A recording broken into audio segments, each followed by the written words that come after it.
The prologue, at least, at the end. We're not going to read the whole story. It's just going to be the prologue. Did you fart? Or were you stretching? It sounded like a fart. How about Dave? No, I totally farted. Oh, nice, dude. I've been farting all fucking night, too, man. Holy shit. It's just I got a sound gate, so they don't... That shit, I'm not afraid. I thought you were stretching. I'm not afraid.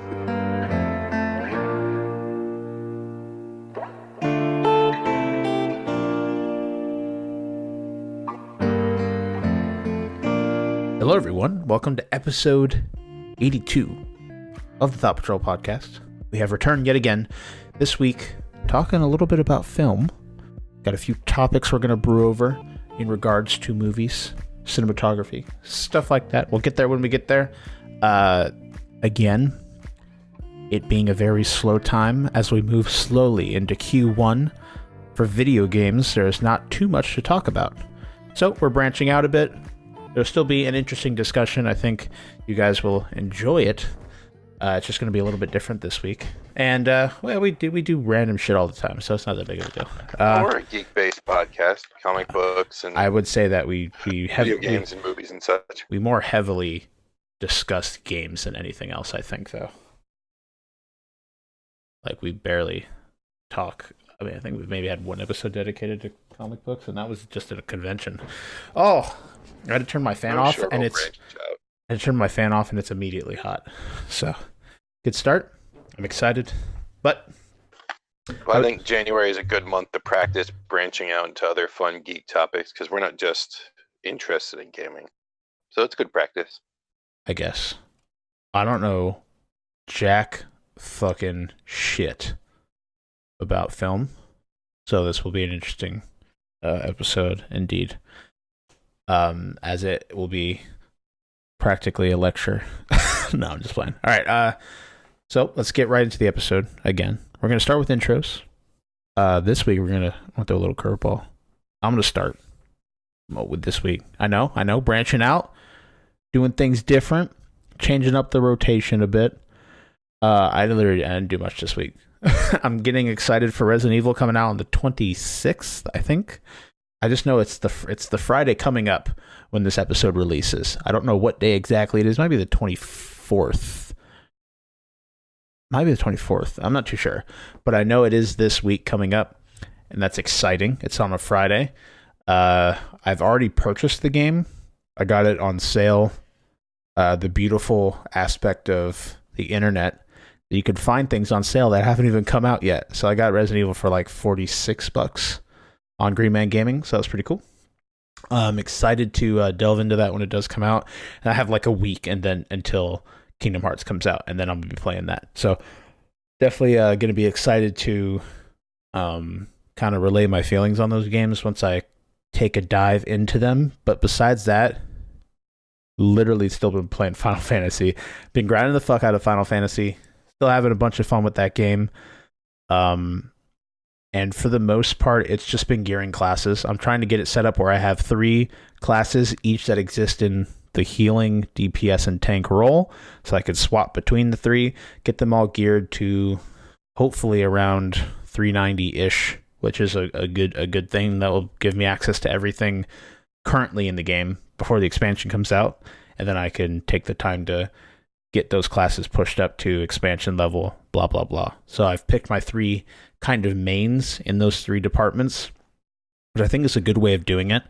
Even then, you don't really need to have all 3 roles. It's not super important. You can stick to one role and that's fine.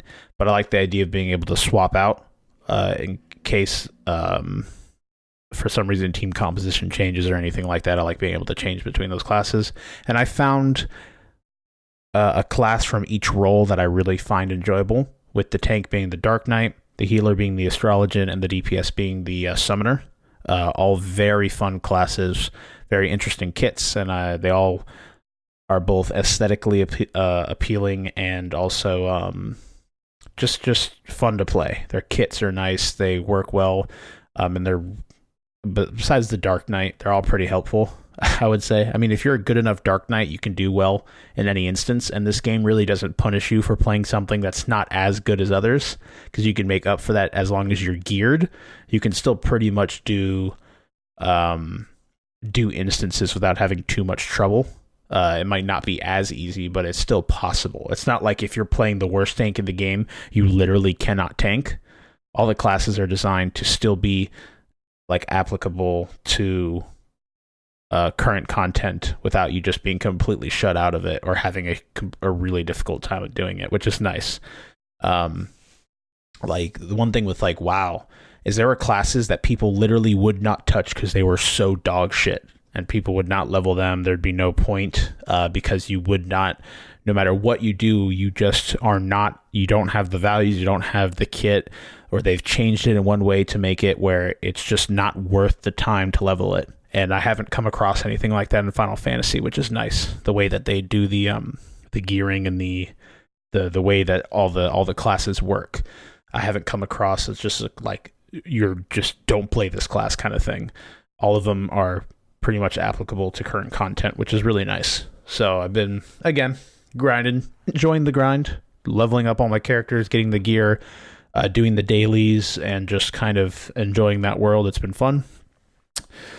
Besides that, I know that we've been watching, because the new season of anime has started, so we've been watching some of the new stuff coming out. Two things of note that are interesting. I don't know, and when I looked, not yesterday, but the day before, on Crunchyroll, they were the top two popular, which really surprised me. Number one being Rising of the Shield Hero, which is one of the shows, and number two being The Promised Neverland, which is another one of the shows. Now, there's a few more I haven't really checked out yet, but I'm surprised that those two were literally at the top for that day of popular, so that was really cool. Like over everything else, One Piece, Boruto, My Hero, everything. That was really surprising. So I think that they're both cool in their own way, and I'm excited to see more of it. And I just really like, I think The Promised Neverland is special in its own way. And Rising of the Shield Hero, I like the characters more than I'm a fan of the story as a whole. It's kind of weird because it's just a typical isekai, to be honest. A man gets summoned. I mean, there's a different way that the story progresses. It's not the typical hero story, but it's another isekai. And it's some people that might put off, but I think it's worth at least. I think it separates itself from your standard fucking I have my cell phone isekai bullshit that you could easily say it's not your typical isekai. Yeah, I mean, it does differentiate itself, and again, it's not like a typical hero story. It's different. It's more grounded, I would say. The only thing it has in common is it uses RPG terms. They level up, and so it uses it to the video game or tabletop RPG isekai. And one thing about that, because I was interested in how in the reasoning. Go ahead, Kyle. Well, I was interested in the reasoning that they did that, or the reasoning that they have it the way it is with the way, like the whole status magic and stuff. And I was looking into it. And apparently in the manga, I don't know why they don't explain this in the show, but they go a little bit more into the status magic, because the status magic, as far as I understand, did not exist in the books.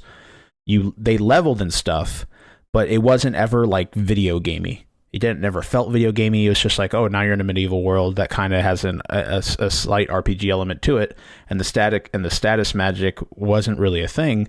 But in the manga, when they introduce it, they explain it again as the weapons doing this, because besides the shield hero, the other heroes are all familiar with the world because it exists in their world. They're being pulled into it. Shield hero being a dud, as he always is, he's not always aware of the going-ons in the world. He's not familiar with the world. That's just part of the legend. It's what the shield hero is. And so the status magic works as a way of transcribing the information of the world to the heroes, the same way it turns the spoken language and written language into Japanese in order to get them to understand and are better capable to do their jobs, being just fucking kids pulled off the street, pretty much. The status magic is there to make everything that the way the world works appear in an element that they can understand. Because for the other heroes, our hero is not a kid. Well, no, he isn't. Yeah. Well, and there's a college. Yeah, there's a other college student too. Yeah. So that's what I understand. Yeah, two of them are in high school. One character knew the world as a video game. Another one knew it as a tabletop RPG. Another one knew it as a manga. And our hero just stumbles upon an old, dusty-ass, unpopular library book and opens it, and it happens to be some sort of amateur fantasy novel. Yeah, Shield Hero was a book. The Sword Hero was a VR MMO. The Bow Arrow was a console game. And then the Spear Dude, it was just a typical, I think just a normal MMO kind of thing. And I thought it was a tabletop RPG. No, none of them were tabletop RPG. And anyway, yeah. So they're all. Is the only commonalities it has is it's got an RPG-esque feel. They've traveled into a world that they're familiar with, except for the one guy. So that's one thing. Them traveling to a magical world being the primary thing. And then them being assigned a task and having to go and do that task. Pretty much everything else is, fantasy anime stuff. It's not. But also, I think them the enemies and waves and stuff like that has a slightly game-esque thing. But again, like you said, that may be just the translation into anime. Yeah. I'm interested to see how they further progress the story. And how it does translate, because I didn't read the manga, so I don't know about the manga. I knew it existed, but I was always like, I read the books, so there's no point really. I mean, they should follow the same story beats. I didn't know they had changed, not so much. I mean, so far, from what I understand, the story is still taking the same beats. It's still going the same path. With the relationship growing between Raftalia and now Fumi, whatever his name is, something like that. And I think that's his first or last, I don't know. But that and all that, everything's kind of following those same beats. I'm excited to meet the other characters, and him to get a little bit more of his party. I really like the characters. I like that it is kind of grounded. It's more grounded than a typical, you're in a new world, you're a hero, go fuck shit up, you're super powerful. He's none of that. I mean, he's the shield hero. He said it millions of times before. He can only defend for the most part. There's other things he gets unique later, especially once he starts to master some of the higher level shields. That makes him cool. But he has a shield. So he does. He can't even pick up weapons. He's not allowed to. We literally will not let him. So definitely interesting show. If that sounds interesting, I recommend at least giving it a check. The first episode's like 40 minutes, but it's pretty engaging. I like it. It's a little bit of a deconstruction. Yeah, I would say so too. I mean, not completely. I mean, it is about as much as, like, say, Hunter x Hunter is, where it definitely steps into deconstruction territory, but it doesn't fully commit. But I think the part about him not accepting things, and I mean, at first it very much does that whole Subaru from ReZero, where it's like, 15 seconds after, like, oh shit, I get it, I'm whatever, okay, and then like they just move on. Like, that part always annoys me, except for in ReZero, because it was the first time I'd ever seen somebody just immediately accept it, and then I guess afterwards, like, everyone had to do that. When you really sit down and think, like how he behaves afterwards and how he reacts to certain plot developments. Like, that's different. Yeah, no, it really sets it apart. He the way he's been forced into a corner, he's very much on survival instincts at this point, doing anything he can to live. Because again, they haven't openly stated it, but death is death. It is a real world. Like, it exists. It's a real world. You're not just playing a game. Although it may feel like a game, you are in a different area. Your body has been moved there. If something happens to your body, you're in a bad spot. Now you have some magic to help your body be a little bit more resilient, especially him, since he's technically a tank. So he's a tank in a typical RPG. He's got a shield. So he reminds me a little bit of Grimgar. Yeah, I think Grimgar's very grounded in its approach. Like, it is very grounded, almost to the point where it's kind of hard to tell if they are in a game or not early on. And yeah, it is at first. Yeah, and then it's definitely it's very confusing. I wish they would make more Grimgar so they could explain where they are, but whatever it is extremely resembles like an MMO or a tabletop like D&D or something, and how the whole world functions. But it is a real world. Yeah, and the repercussions just knock you on your ass. And I think this one kind of ends, somewhat in that direction.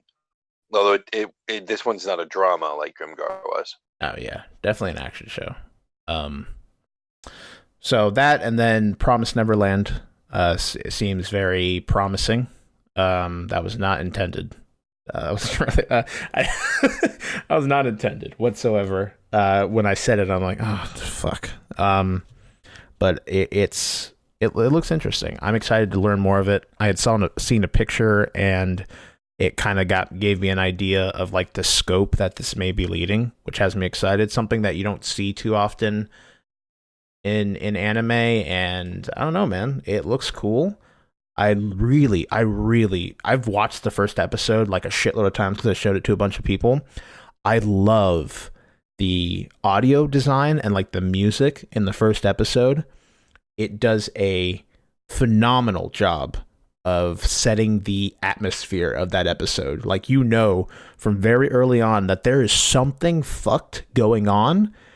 And then when when the reveal hits you, the way it's dragged out, it hits. If you're not, you're slowly piecing stuff together. So, again, something fuck's going on. But when you learn. Hey, we saw it coming and we were still shocked. Yeah. Like when you learn how deeply fucked things are, then it's just kind of like a pushback. I think all the voice acting is excellent so far.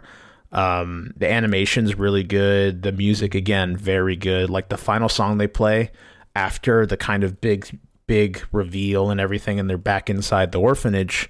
That song is fantastic. Really, everything sets the mood so well that it's a perfect hook for like the first episode of the show. Took a page from the Goblin Slayer handbook, which obviously took a page from other ones, where to let you know exactly how bad things are, we're going to show you. They sucker punch you in the worst possible way in that first episode. Like, they want to make it ultimately clear how painful this world is. Like, boom, and we knew it was coming, and it just did not ease it at all. Yeah, it's also interesting because you're in Goblin Slayer. It's a little bit different because, well, not entirely, but there's a little bit difference because our whole perspective is coming from like these kids who, again, have no idea, like, at all. Like, they are completely naive to their situation, and everything is for the most part, pretty much everything about their situation is unveiled in one scene,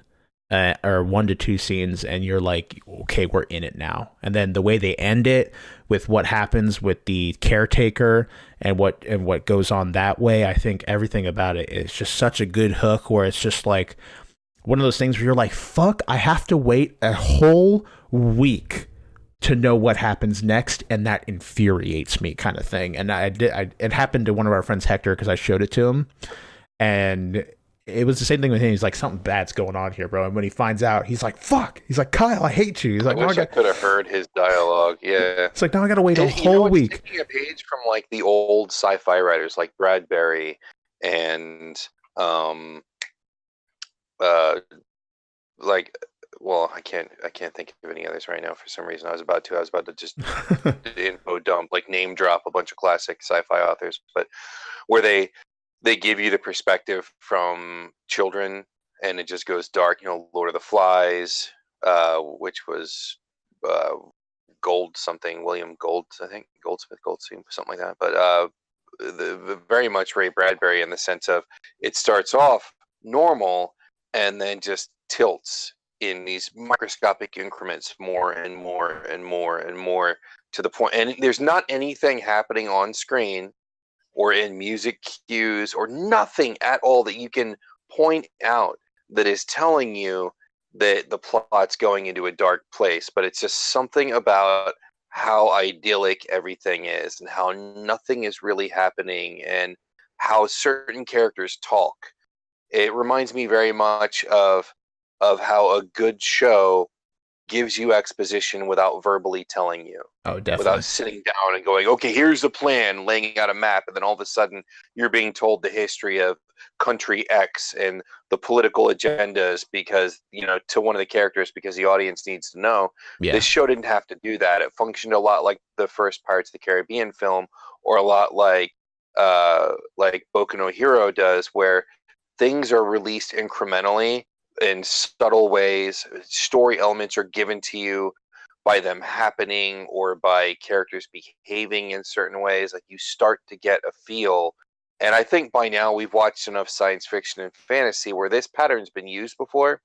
So even if you don't consciously register the pattern, like, that unease does start to set in, because no show runs for 3/4 of an episode without dumping any kind of plot movement on you, without there being a reason. Yeah. So, like, I think that was a big thing. I think it's important to not blow too much about it, at least not for another week or two till people have had a chance. I'm not saying shit. Everyone listening in, I would like you guys to give this show a chance. The Promised Neverland. It's on Crunchyroll. Check it out. It should be at this point where now all free users can watch it. You don't have to have premium. You can watch it with the ad, so it should be free to everybody. Sit down, watch the episode, and let us know. Because, like, I really thought that it was very well done in, like, the direction, the music, the audio design, the way the characters acted, and again, how Shawn was saying, the way that the mood, the whole mood is set, the atmosphere that's set for that episode is just incredibly, like, it, like, gets underneath your skin kind of thing. Like, there's something here. If you like classic science fiction, and I mean classic as in, like, it's timeless, and there's a certain respect that's given to characters in classic fiction that you don't see as frequently now. Like, now there's a much larger social bias, and women are written a certain way, and men are written a certain way. And I mean, I guess that's always been true. But with classic science fiction, it always felt a little bit removed from the trappings. I think because it strove to point out the flaws and the trappings of society. Science fiction largely has been something that we used to look at our society from a different lens, whether it's political or social or what have you, psychological, to put a kind of like a microscopic or a microscope, a lens to reveal things and show things. And in classic science fiction literature, you have often seen children respected as being more than just children. You've seen plots, and you've seen them be capable of more than what we give them credit for, and things of that nature.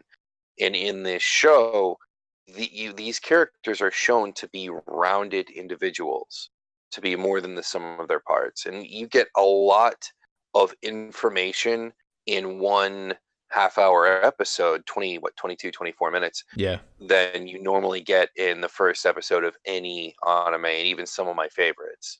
So I really think that there's something special going on here with the director and possibly the script. It could go downhill, but it's a very strong opening, and I think it's worth giving a shot simply because of that. But it's very good. So far, it's very good. Classic, kind of tinging a little bit in the dark direction like science fiction often does. Sci-fi, like, I think it's going to be potent. Yeah, I think so too. And again, from what I've seen from some of those photos, I'm interested to see the story pan out. And again, hopefully it adheres to the source material correctly, and it just works. Because I've heard that and even if it doesn't, and for some reason the show bombs and it's shit the rest of the show, I will go and read this manga because I've heard very good things about the manga. All right. We also started Record of Grand Crest War. That was a show that came out last year. Yeah. It's got a lot of positives. It is interesting and entertaining to watch, and it does have some really good characters in it. So far, the general feeling is that it seems to be moving too quickly. So we're not given a lot of time to get to know all of the characters. We're not given enough time to grow to love some of the characters. Other ones, like it's almost instant, like this Valkyrie bitch. She's fucking cool as fuck. She's badass. Kyle's in love. And I'm very fond of one of the main characters, the sorceress, like the mage. She's like this master planner. She reminds me a little bit of the MC from Log Horizon, who's just a master planner. He's like strategic as fuck, and that's his thing, is strategery. Hers is kind of similar. She's a master at plotting and planning and pulling strings and setting up pieces and knocking them down, so to speak. So she's like the mastermind. It's kind of interesting to see how she functions behind the scenes to make, to accomplish these goals. So the only thing that's unfortunate about it is it starts off with this very epic premise, and then it just blazes forward. And it's rare that I'll say that an anime is moving too fast, but I think that at the spot they're in the show right now would be like the 12th episode in a standard anime that paces itself well, or maybe the 10th episode or something like that. Like, I would have liked to have seen more growth. I would have liked battles to have taken less, more than an episode. I would have liked to have seen more character arc, and from what Kyle has read in the comments, because Kyle's a comment slut. Yeah, dude. The biggest complaint is that it is just chopping chunks out, and I don't know why, because there was enough information there for them to not have to try and catch. I don't like the idea is to not catch up to the manga, so you always have source material to build from, and they just bolted straight for it. It's very confusing to me. But outside of that problem, it's still an enjoyable show, and I'm still excited to see what comes next. But with them rushing ahead so fast, like, it does open up some potential pitfalls in the future. But if you like fantasy anime, something that kind of does a little bit of what Berserk does, but rip out the dark element. It's still gory. There's still a lot of deaths, and death is fairly permanent in the show. But it doesn't have. It's not as strong in like the demon, the grim, the ultra grim fantasy. Like, this is more along the lines of Lotus War in terms of high fantasy. It has its grim moments, but it's not. I wouldn't call it a dark fantasy by any means. It's not horrific yet. So it's something that I think is interesting. You might like it as well. Yes, I would agree. As for my week, I haven't really done much. I played Final Fantasy. I worked. I've caught up on the last season of Fairy Tail. I've enjoyed it very much. I did not dive back in because Fairy Tail is one of my all-time favorite shows. I am a person who values friends as strong as I value family. That's fairly uncommon as far as I'm lent to understand. But my friends are largely my family. And the love and the strength and the joy that I've gotten in my life, largely from my friendships and that camaraderie and that home, that sense of home that I have with these people, is something that I've only seen reflected in Fairy Tail. Now, as I understand it, Fairy Tail borrowed this concept from, what's the pirate one? One Piece? One Piece. Like, that's a very strong element in One Piece as well. And a lot of, like, I don't know what gen it is, but a lot of that generation of shonen is that. Like, the whole familial bonding, like, with my friends, I could do anything kind of thing. And that strong camaraderie amongst each other. Fairy Tail, I don't know if Fairy Tail was one that pioneered that kind of stuff, but the whole knock 'em of power thing became very big because of Fairy Tail, or not Fairy Tail, One Piece, and then I think Fairy Tail does it the best for me. I can't watch One Piece. Real. It's like too fucking ridiculous to look at. It annoys the shit out of me. I think the first thing that I love about Fairy Tail is it's not dark. It has its dark moments where the heroes are challenged, but it never goes, or I should say, it extremely rarely goes to the point where it feels a little too real. You know what I'm saying? Like, it's always it tries to be upbeat. They're smiling a lot, and I'm not the kind of person that's attracted to super upbeat shows all the time. Like, Kyle has to twist my fucking arm behind my back to get me to watch a show that is upbeat. And this is one where it was actually my daughter that got me interested in it because she was reading the manga at the time. And I just fell in love with it. Like the way the friendships work in that show, and it's a very fictional show. And I mean, people barely die. You know, like it's just overcoming stuff, and it does do the shonen thing of getting stronger to beat enemies, but it doesn't do it like or nearly as extreme or as obnoxiously as things like Hunter x Hunter or Dragon Ball does. And even in Hunter x Hunter, it's forgivable because they always incorporate that into really interesting arcs and story arcs and plot lines. But it's still something that's very cliche. Even in Hunter x Hunter, it's cliche. And in this show, it's there, but it's not. I don't know. It's done much more organically. It's just not annoying. Yeah. And there's so much love for the characters and so much genuine camaraderie and fun and warmth in this show. And warmth is something that I find oftentimes lacking in anime, and it just makes me feel good. And I really, really dearly, it's close to my heart, love this show. And so to go back, I put it off because I don't want it to end. But once I started watching it again, it felt so good to go home. So if you really love fun, warm-hearted, just really interesting shows with great fights and fun stories and just amazing fun characters, Fairy Tail, if you have not tried it, it's great. And there's, I think, 200 something episodes out now. Yeah. And it's on its last season, so it's closing off its story. And I am all caught up on it now, so I'm just waiting for the next episode to come out. But I agree on that. Pretty much all of that except great fights, because the animation in this show is no bueno. There are a lot of fights that are very poorly animated. Now, again, that's just part of shonen. They have to spread that budget very thinly across all these episodes, so that's completely understandable. And a lot of shonen is cursed by that thing, the fact that, we only have so much money, not all of our fights are going to be drop dead fucking fantastic, which is, I like the idea of the new... I like the new My Hero mentality where we make the show more concise, don't draw it out too long, and then when we do have our major fights, not a single major fight will be shitty.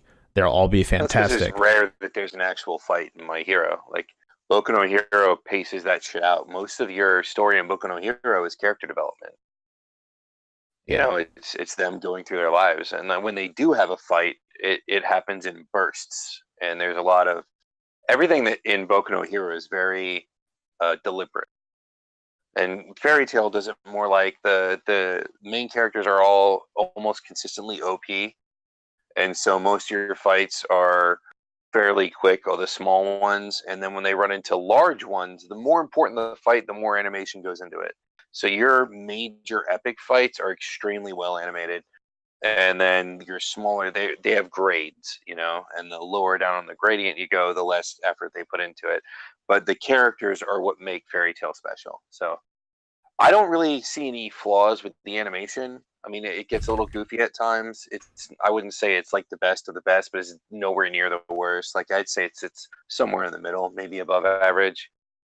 But I maybe not significantly above average. But it's really the characters that I love. Natsu is my homeboy. I think the characters, and you can really feel the family love there. Like, these friends in this guild, they are family, 100%. From what I watched, you fuck with all of them. The characters are probably the major selling point. But there were a lot of fights where I audibly groaned because they were bad.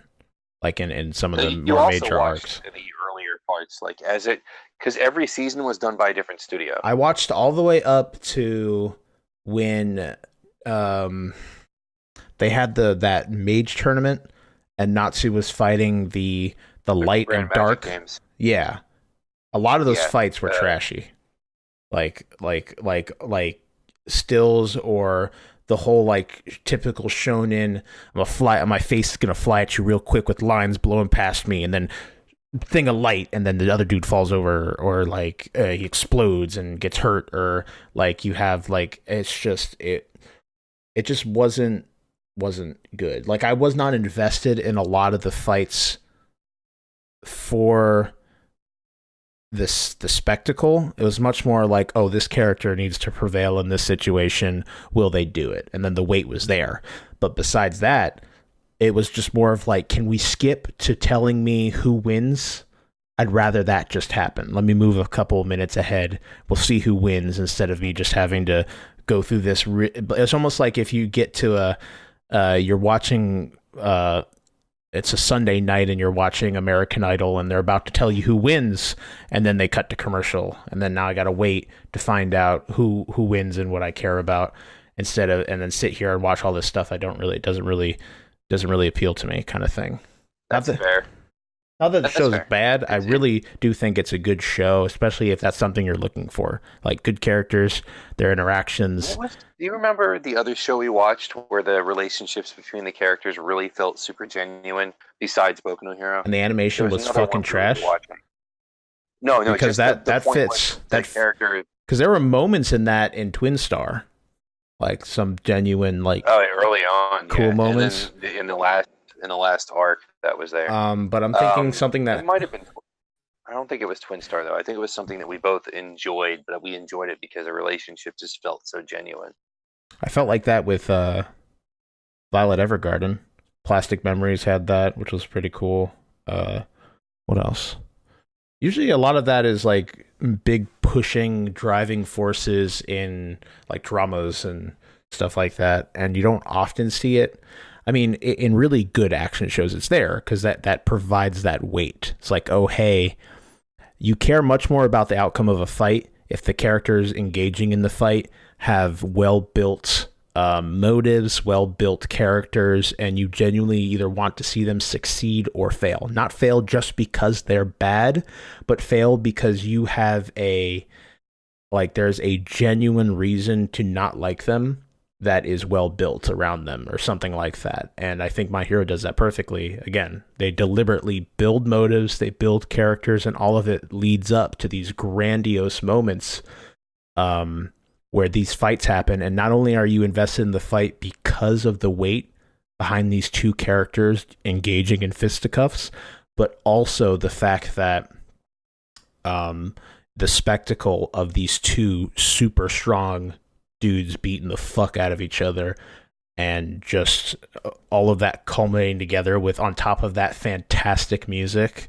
It constantly, there's multiple moments throughout the show where I have been blown away because of the way Boku, I haven't been glued to something in the same manner that I have been Boku on that same level of quality since I watched Brotherhood. And that's not saying that I like it more or less than Fairy Tail. It's something very different for me than Fairy Tail. Like Fairy Tail is over here, and Boku sits in a fairly equal place, but in a very different sphere of influence. But Brotherhood, Full Metal Alchemist Brotherhood, I feel was put together with that same layer of care and attention to detail. And I mean, they had a long time to fucking get that right. Also, I mean, they got to learn from the mistakes of the first series, but that was my week, was just watching anime and playing Final Fantasy. I haven't done anything new. I got to go back and work on Shovel Knight. I did pour through Hulu. You mean Hollow Knight? I got that 99-cent subscription, and I found some interesting things in Hulu. Hulu's very weird. You mean Hollow Knight or Shovel Knight? Hollow Knight. Sorry. Oh, I was gonna say. Yeah, Hulu's it's a very strange service. I've noticed that there's a huge amount of like SJW oriented content on there, which is kind of interesting. Like I can see what they were trying to do with that, especially considering they were going for the TV audience. I guess that makes sense. Mm-hmm. Because I think, at least in my own opinion, I think when you are just consuming generic TV, flipping between stations and shit, I really think that involves a bit less thought than choosing your programming. I just probably insulted a shitload of people. Sorry about that, guys. Hey, man, nothing wrong with turning off your brain every once in a while. The most intelligent people I know don't. I mean, there is nothing wrong with that. That's absolutely true. But the most intelligent people I know don't actively watch television. They stream, they choose what they watch, but they don't just kind of turn on and kind of float through channels and shit. Like that's a very outdated mentality when it comes to consuming visual media. Right. But I've noticed that there was just a shitload of that kind of stuff on there. There's also some really weird independent features and things on there that are kind of interesting. But I didn't take it because of the TV shows that were on there. I don't watch most TV shows. I took it for the additional anime and film content. And moving on. Yeah, I have two more. Well, I have two things to touch on before we move into the housekeeping real quick. I had played a game that I streamed actually called Bright Memory. Very interesting FPS. It's Chinese made by a single developer that has a few, I think there are like maybe 6 or 7 employees. Very interesting. It's only on Steam right now, but it's very double A. Like cutscenes, the animations aren't entirely beautiful, but it is so fucking fun. Like, I enjoyed it to death. If you want to see a little bit of the gameplay, you can check us over on Twitch at twitch.tv/Thought Patrol. Be in the VODs. It was recent. Whatever VOD that had like 4 chapters, which shows you like when the game's it's chapter 2. So you can check that out, kind of see what the game looks like. It was made in Unreal, so it looks nice. And it's kind of a mix between Doom and Titanfall. Like, there's a heavy emphasis on mobility. You have guns, you get abilities, and there's also, as heavy as there is an emphasis on mobility, there's also a heavy emphasis on melee combat. Like, you have a katana, like sword thing that shoots out like Legend of Zelda style light beams when you swing it. You can juggle enemies. You have multiple abilities that work on either getting an enemy off the ground into the air or just bringing you closer to them. And the whole thing is fighting through these small arenas filled with enemies and trying to dispatch them with as many style points as you can. And there's literally a style meter, like DMC style. And it's just super fun. Like, I played through it once. It probably took me like an hour and a half to beat, maybe not even that. And it was like $7, and I'd go back and play through it again. It was really fun. I really enjoyed it. And just something that you guys might want to check out if that sounds interesting to you. Also, I did finally see Into the Spider-Verse. I watched it not yesterday, but the day before. I loved it. Like, I loved it to death. I don't know much about Spider-Man, although he's up there with some of my more favorite superheroes, just like the idea of him and the little I do know about him. And I really liked the film. The animation style was absolutely fucking insane. Like, the production level of this movie was insane. Like, it was so aesthetically pleasing to sit down for 2 hours and watch this film play out and see all the different ways that they creatively show either the environment or the fights and the colors that they use. It was so aesthetically pleasing, it blew me away. And Shawn, also, I know we talked about it, the motion blur, I do see it. I was looking for it. I was watching scenes, but I don't know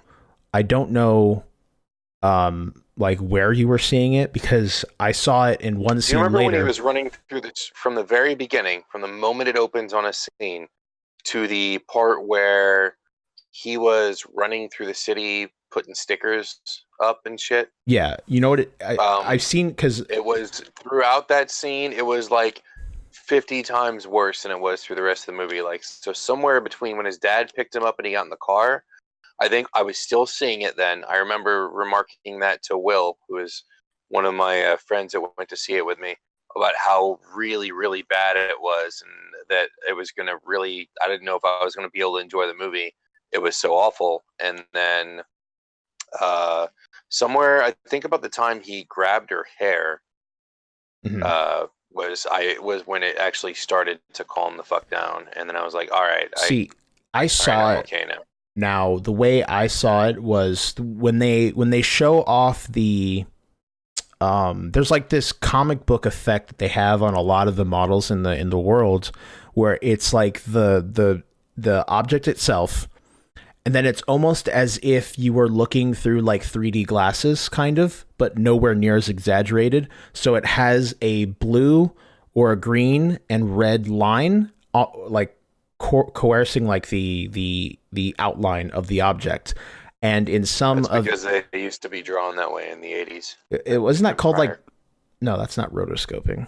What is rotoscoping? Isn't that when you take like an actual object and animate it over like an actual object, film. Right? Or like actual and it's film. Like if somebody videotaped you and me walking and then animated over that frame of video and then animated over top of it. Yeah. Okay. But that I saw, and you can see that in a couple different scenes. Largely in the background. I never noticed it in the foreground or on the characters. Now, I do know that the frame rate in the movie is a bit different. It's like staggered. So normally when you do animation, it's like done in twos. So every second frame, you are changing the pose that the character's doing, and then it animates that way. But with sometimes they do them on fours, like a fours basis or the threes basis, and you have like this almost, it looks like a lower frame rate, but the frame rate's the same. It's just that the poses are moving on different frames than they do in normal animation to align with the 24 FPS that a movie's at or something like that. So when you do it on threes or fours, it looks more choppy because there's not as many changes in the position of the character within the frame rate. And it makes it, and it never bothered me. And the motion blur, I went back and I saw its existence, but it never was to the degree that it had like bothered me. Like I never had any issue with it, but I even to the point where I didn't even think it existed early. But going back and watching like scenes from trailers and stuff, it is there, but it was never like so apparent that it had messed with me or anything like that. I'm thinking it was if you didn't see it, then I'm thinking either you had a different version of the film or it was a booth issue. It did, 'cause I saw it much later too. Like it was on its like 6th or 7th week when I went to see it, which was this week. So it's possible that they could have changed the viewing or whatever the master copy is that they send out to everybody or however the fuck they do it. It's possible. But again, super both audibly and visually appealing. Like the soundtrack was fucking fantastic. I really enjoyed it. Really set the mood for, again, like Brooklyn, New York, Miles Morales. I loved it. It was really good. Again, I loved his parents. I get the family was perfect. I get the gripe with Fisk looking like a Roblox character or like evolved Boss Baby. It never bothered me, and I never found it. I never found it silly either. I mean, I don't know. It just felt like it fit in the world for some reason or another. But like, there's no other character that this deformed like that. He's the only one. I don't know. Maybe there are other it's like characters that have somewhat of a silly shape. I didn't go into the spoilers when I talked about it before, so maybe I have an opportunity to touch on that now that it's been so long. It has been a while, but I don't want to spend too much time on it either. Maybe for another episode we can do a deep dive into it. But I just want to say that it resonated with me very much. I thought it was fucking hilarious. I loved all the other characters. I loved Nick Cage as Noir. I thought he did an excellent job. I love that they all had their own independent animation style that persisted the entire time they were on screen. Penny literally looked like a kind of like not necessarily an anime character, but like what if you ask an American what they think an anime character looks like that's never seen anime, this be like kind of what they draw, what they would like picture in their head kind of thing. But still, she was 2D where everyone else was 3D, and I thought that was kind of cool. I love that Noir constantly had the heavy shadows to him and like everything about him, the being black and white, the wind, wherever he goes, the wind follows, and Spider Pig being more like or Spider Ham being more like a Looney Tunes-esque animation style. I loved the cinematography. Spider Ham, yeah. I love the cinematography. Like that one scene, and you've seen it in the trailers if you've seen any of the trailers, but when he takes his leap of faith, and he like jumps off the glass and it looks like he's falling into the city, and the music's playing and all that. That scene was fucking awesome. It was so cool. I loved it. And again, it really makes me appreciate like animation as a medium, because a lot of these tricks and the things that they do with the cinematography and making it as comic booky as it did, it would have been virtually like, I'm sure they could have made it work, but it would have been so much harder to do in a live action medium. It fits so well and works so well with animation and everything, and it was just an aesthetic orgy the entire time. I enjoyed it to death. It was so good on means of production. Now again, I'm not too deep into the lore of these characters, so Shawn's gripes, I'm sure, are very they have warrant to them, and that's completely understandable. As someone that's never fully taken that deep dive into the comic book universe of these characters, and as just a kind of enjoyer of superhero things, I think it's like a must watch. It's like my favorite superhero movie I've watched. It was like that good to me, and it resonated that much with me, like to the point where I don't give a fuck about the Tom Holland Spider-Man anymore. I want to see more Spider-Verse, because I just want to see more of this wacky world that we have now compared to just a younger Spider-Man. That the first movie was so, I don't want to say boring, but it was kind of boring. I understand they were going for a smaller scope, but I didn't care really. I didn't either. I was the same way. I didn't think everybody's like, it's the greatest Marvel movie, and I'm like, no. That's debatable. I mean, it's about on par with Ant-Man, and Ant-Man had better jokes. So yeah, I think Sony did a very good job. Like, they did a good job. One of Sony's better Spider-Man movies, considering Sony normally fucks everything up. Yeah. And I mean, the best thing they've done so far was the first two Tobey Maguire Spider-Mans. This is about, I would say this in terms of quality is close to those. I know you think it's better.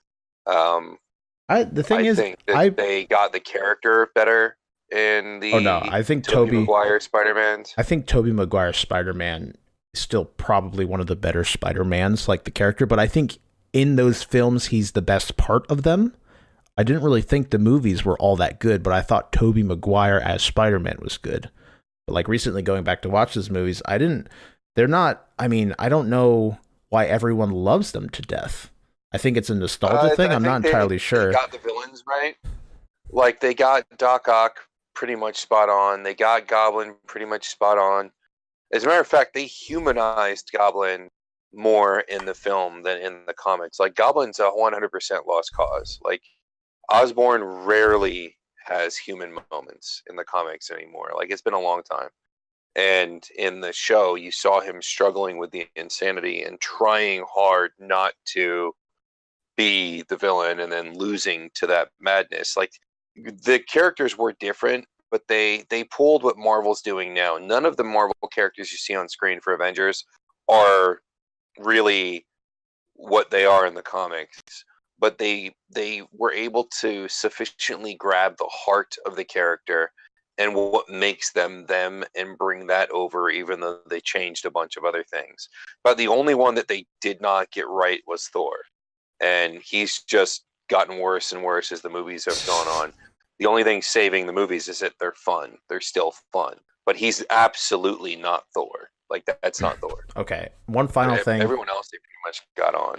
One final thing is one interesting tidbit I had noticed, and I was talking with the people I went to watch it with, is that in that scene I was referring to, I forgot to mention it, when he does take the leap of faith and he breaks the glass. One thing I was sitting there, and ever since I saw the trailer, I'm like, why does he break the glass? Like, it wouldn't make any sense. And then I was thinking about it, and the whole time he's up there, he's still nervous, right? So, and the way that his grip works, right? Because he's still new to being Spider-Man, typical Miles Morales, stuff like that.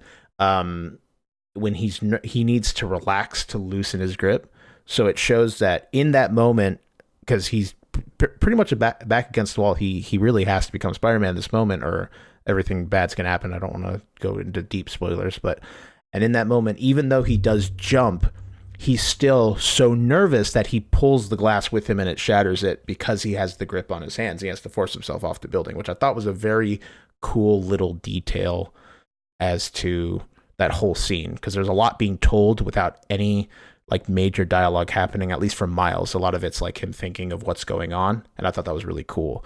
And it really saddens me that a lot of people have talked about the film. It's come across as a kid's movie, and although it has elements to make it at least a little bit more family oriented, I don't think it's anywhere near a kid's movie. I wouldn't say it is. At least there's a lot of like heavy-handed stuff. I think it is. I don't know, because I mean, what? I guess it would come down to what you kid stuff with like how Miles and his friends and his interest in Gwen and his relationship with his dad. That's all Hallmark Disney shit. That is all classic Disney bent, and that doesn't mean that you don't find that in Marvel.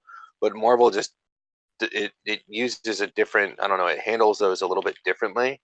It doesn't handle them with kid gloves, and this absolutely handled them with kid gloves. Like, it very much was a kid-friendly movie, but it's got some fairly... I mean, some of Spider-Man's concepts are concepts that are... They're things children need to learn, but they're done in a very mature way. Like, for instance, Uncle Ben dying because Pete didn't take responsibility, because he could make a difference. He didn't choose to make that difference. That's something that children do need to know. But the way that you teach it to them would not necessarily be with that particular lesson. Like that's very intense. But Marvel, doesn't shy away from those type of things. I don't know. Maybe I do want a time where I can go take like 5 or 10 minutes and go into detail on the movie, on my positions on it, because I think that while it's earned most of its respect, I don't think it's the end all be all that everyone's giving it. The only reason I think it deserves any of the end all be all respect is simply because, this was Sony and they didn't completely fuck it up. Yeah. And that is a shock to me because they fucked up pretty much everything else. Yeah, one thing that was kind of a surprise. One thing I can say for sure is I'm interested to see what they do next with this, because we already know that they are actively working on patenting the animation style that they use in the film. So I'm sure they're working on sequels or something along those lines. There was a little bit of a tidbit that kind of harkened to a sequel possibly happening near the end of the film. I mean, I don't know. I felt like a lot of again, we'll talk about it later in a different time, but I felt like there was a lot of it is a good time to do it because it's been out for a little while. It's not going to be relevant for too much longer. Yeah, I know. It's just we're sitting a little late on this episode already, and we're not even out of the intro. So be a little bit of a Nazi here, and we'll dedicate time. We'll probably we'll set a review corner aside for it next week and go into it more. So I think a lot of there are themes that I think everyone can learn from in the film that I think makes it. Oh yeah, of course. Yeah, but it's a Spider-Man movie. If it wasn't, then it wouldn't be a Spider-Man movie. Well, I mean, it's a different Spider-Man, but it's still Spider-Man. My purpose of bringing that up is I think it's dumb that it's been denounced because of the idea, and it's been denounced by a lot of people because of the idea that it looks like a kid's movie, even if it is or isn't, I guess. But the fact that is enough for someone to not go and see it and denounce it, and because it made and Homecoming made a lot more money than that did. I know it was riding the coattail of Marvel in that sense. It's more of a kid's movie than Homecoming was. Yeah, I know. Homecoming deals with the same things, even less, I would say, because again, it's a small story, and it feels almost like, I don't know, I dare to say this slice of life, but let's get out of the intro. Let us know what you guys think. What did you think about Into the Spider-Verse if you saw it? Did you think the OST was, or the soundtrack was fucking banging? I did. And I'm addicted to 4 songs. Kyle has been jizzing himself over that so good soundtrack. All right, boys. It's on Spotify. I recommend these 4 songs: "What's Up, Danger," "Way Up," "Scared of the Dark," and "Home." It's 4 songs, fucking fantastic. And the way that they play in the movie, I think help again kind of push it forward. Music is such an important thing in any form of interactive media, and I think movies are not as interactive as like video games, but you're still taking what's being put and you're ingesting that information, so it's relatively interactive. Music sets the mood. It's an emotional cue to tell you how you're supposed to be feeling in a certain scene. Yeah, and even then, it will take something that you may already be feeling and amplify it 11-fold if it's done well, and I think it was done very well in this movie. And a lot of my things that I consider really good or resonate with me very well have really good soundtracks too. So I don't know. Maybe I really like music, man. It's good. All right, let's get the fuck out of the intro. I don't know what we're doing here. Housekeeping. We stream on Twitch, twitch.tv/ThoughtPatrol. I'm gonna talk about everything. If any of them interest you, the link will be down below in the description. We have a Discord. Feel free to come by and say hi. You can drop mailbag questions there too. It's a really good way of doing it. Get your question on the podcast. Also, if you're on YouTube, you're listening to us and you want to reply to us in that way, you can do it in the comments. While you're there, feel free to subscribe. You could also do it on the podcasting service you're actively listening to. Get us every week, Tuesday at 8 a.m. Also, you can follow us on Twitter at ThoughtPatrolPD for announcements, as well as Facebook, as well as our sister Facebook page, The Streaming Geek, to check up on reviews and other geek-related media. And finally, if you want to help us out a lot, help us show up, get more people tuning into the show, feel free to drop us an iTunes review. Again, it helps out. We actually get a decent amount of views from iTunes already, so being able to kind of be a little bit more active on there with the people that do tune into the podcast over there would be really nice. So let's move on to our mailbag. We have 2 questions that we will go into. So one of them comes from Pow Bam Zing, a newer listener, actually. I had talked to him earlier, and he said he liked the stuff. He's going to hang around. I appreciate that. And he sent us some mailbag questions. PBZ. So he's already better than 80% of our listeners. No, I'm just messing. But I appreciate the question, bro. Again, if you guys think of anything during the week that you would like to hear on the show and you want to hear your name on the show, we will answer any fucking question. Just send it to us. We want to hear from you guys. Like, it can literally be anything. I do not care. We have absolutely no shame. Yeah, no. I'm not afraid to beg for content. That's part of me. That's just a thing. That's fine. So Pal Bam Zing writes in, says, the past year and mobile gaming has got me thinking about the future of Nintendo and the Switch. Nintendo might be in a hard spot with mobile processors and phones getting more powerful to play better games and now have even attached controllers to attach to them, therefore making phone gaming more portable and eliminating the need for an extra device. Do you think Nintendo might invest heavily into an official app that plays Nintendo games for mobile exclusively as its next leap? What do you think, Shawn? As a dedicated console for Nintendo games, no. Do I think that it's possible that I don't think they'll create an app for the games because that's going to take away from their platforms. And mobile gaming is a long ways away from being a viable dedicated gaming console. Right now, most games made for mobile gaming, or all games, are based around the touchscreen concept. They are limited not by processor power, but by how the phone works. And I do not, and I never have had an entirely pleasant time playing games on mobile, even the ones that I've enjoyed, or I bought a lot of Final Fantasy games on my phone.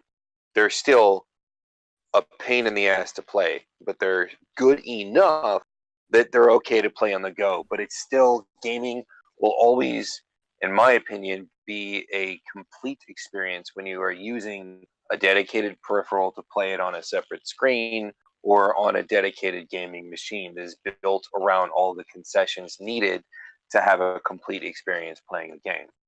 It doesn't mean you can't have a fully fleshed out touchscreen game. I just don't believe that I believe that lends itself more towards casual stuff, which again, it's on the go when you've got nothing else going on. That's fine. But if you've got a 3DS or you've got a Switch, I believe that is still a stronger option for mobile gaming on so many fucking levels. The only thing that puts the phone ahead is you don't need additional, you don't have to carry additional shit. But to say that they have controllers now, they've had Bluetooth controllers. Most of them are garbage. There's a few ones like 8-Bit Do, which are really, really strong. There's a few other companies that make really good controllers. They're still a pain in the ass to pair, and they don't work with everything. So you're still working in an inferior environment, which does not always function the way that it should for a one-to-one gaming experience. So no, I don't think Nintendo's going to go that way. Nintendo's always they do play around with new technologies. They do tend to take an established technology, make it their own, and push it into the future. But I do not believe that phones are the direction that Nintendo wants to go. They've dabbled in it, and with like the mobile games, and I think they might continue in that direction somewhat, like Sega has. But I do not believe that they're going to go that direction at all. I think the best option for mobile gaming, especially considering all the variables that go into it, is a dedicated platform, not the phone. I think the phone is still a garbage way to play most games on the go. Yeah, I think another thing is interesting is the reason that mobile gaming is popular too is because a lot of the games that do very well are built around they're easy to get into and they're time sinks, so you come back, right? So it's like a little puzzle game, or like the games that do incredibly well, or like and in the realms of a little bit more niche but still do amazingly well, or like the waifu collecting games and stuff like that, like literally like the Fate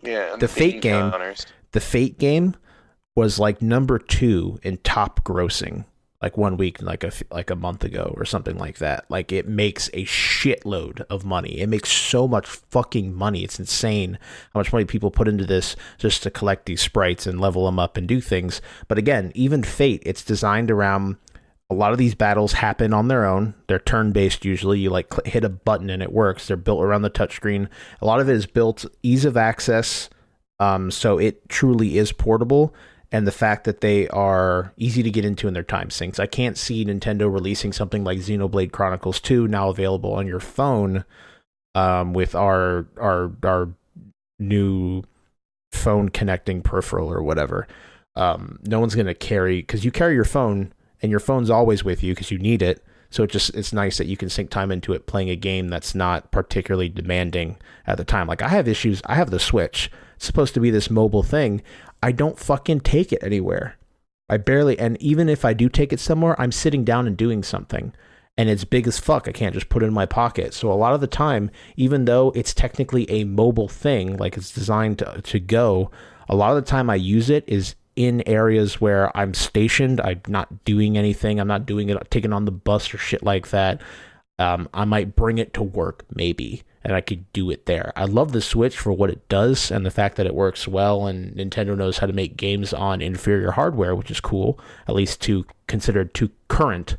And that's awesome. I don't think they will be heading that way either. I do think that they are going to continue to release IPs on mobile, like iOS and Android store, just because the name behind it will make them some extra like pocket change and shit. And the Mario game was like, it had like what was it, like 500 million downloads or some shit like that. Like it had a crazy like boost of popularity for like a month, and then it died down. But like, people will want to play these games. I heard they're talking about making possibly a Mario Kart for phones and stuff, and I can see those doing well because the name will sell the app, and the word of mouth will go around, and I could see them doing that. But them making it exclusive, the way that you play those games, very different. A mobile game is not like a console game or a PC game. They don't function the same way. They don't play the same way. Because no one would dedicate the time to them, because it's something you hop into and hop out of. Yeah, because you got to get off the bus, you got to get back to work, you got to drop it on a dime, and you cannot do that with these other types of games. They're just more involved. It's all very casual. Yeah. And if you look at the real, like the few hardcore games that they do try and put out on the platform, they still have to make casual concessions on those games so that people can play them on phones. And those games don't get terribly popular. Even if people like playing them, they're just not on the go where they're free enough to really sink time into them and progress through those games. Like it just doesn't work. I don't see how it would work. Even with a 3DS, you didn't play games on the 3DS and use it in the exact same way that you do mobile games on your phone. Yeah, no, completely different experiences. It's just one, again, it can be moved around and has a battery. Like again, going back to the waifu collecting simulators and stuff like that. Like, we don't know anyone that plays those, by the way. I do. I play them all the time. But 80% of those games are all built they're like RPGs. You level and get gear to make your waifu stronger and shit. They're not always girls. There's guys in there too. I have a guy on my team. I can prove it if you ask me. His name is Thanatos. Whatever. He's OP.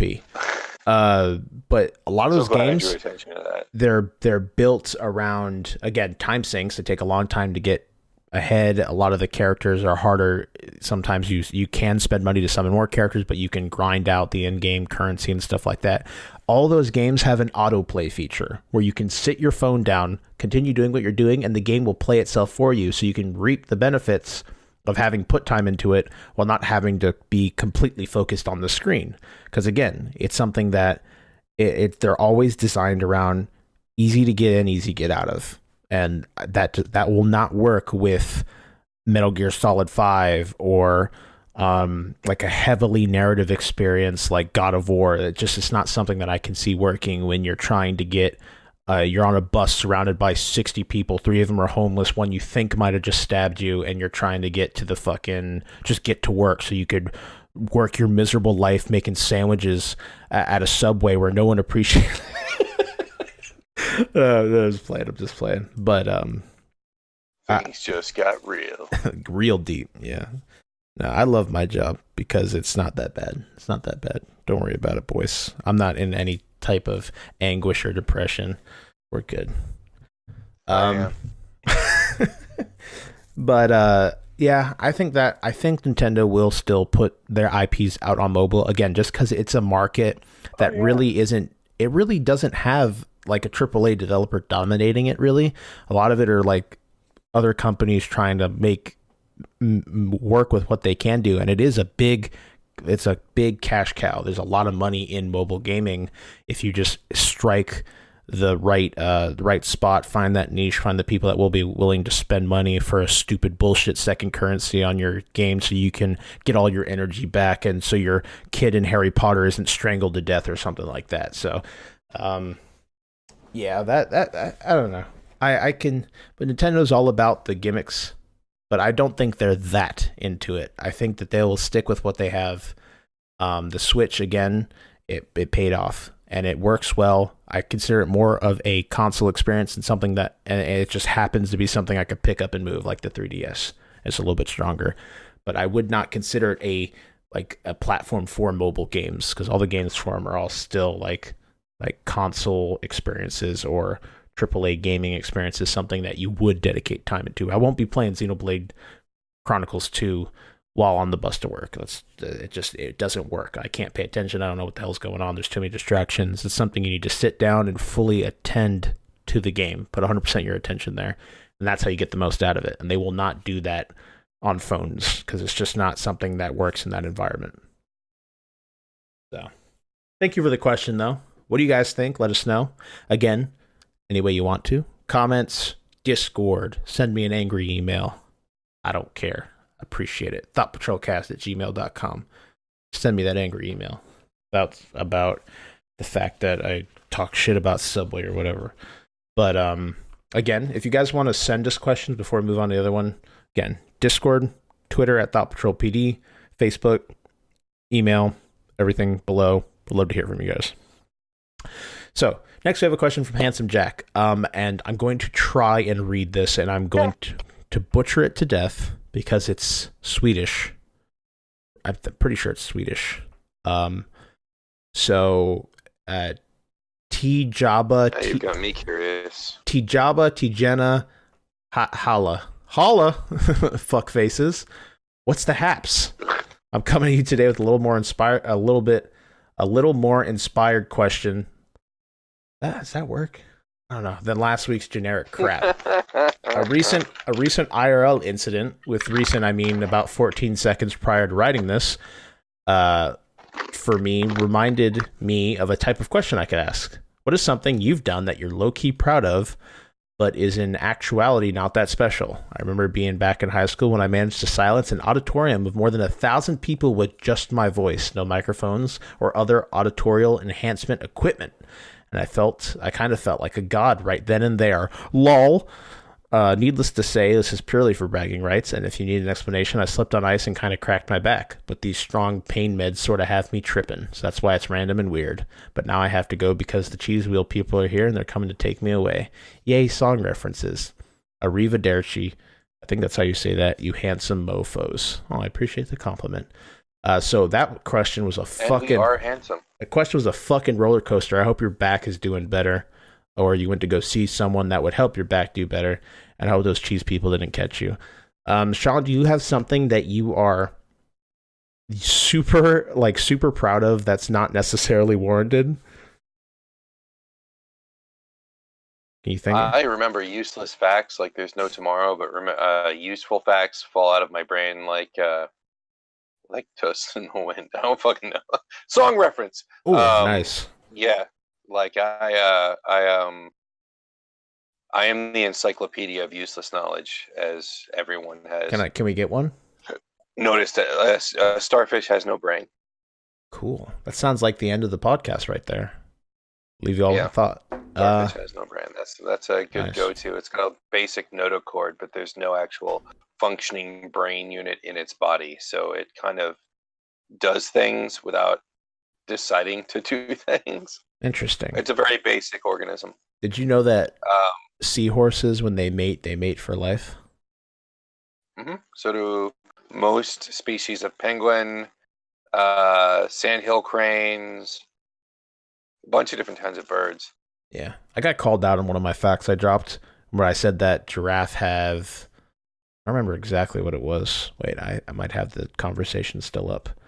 But it was something I said about giraffes, and I was dead ass wrong. And one of my friends, Mariana, she's like, "Oh, I was on Snapchat, so I lost it. Fuck." Wait. I can find this. I took a picture of it. I think I took a screenshot. Here we go. So apparently, I said that they don't have like a larynx or something, but she sent me a message on Snapchat saying, "You are wrong, my friend."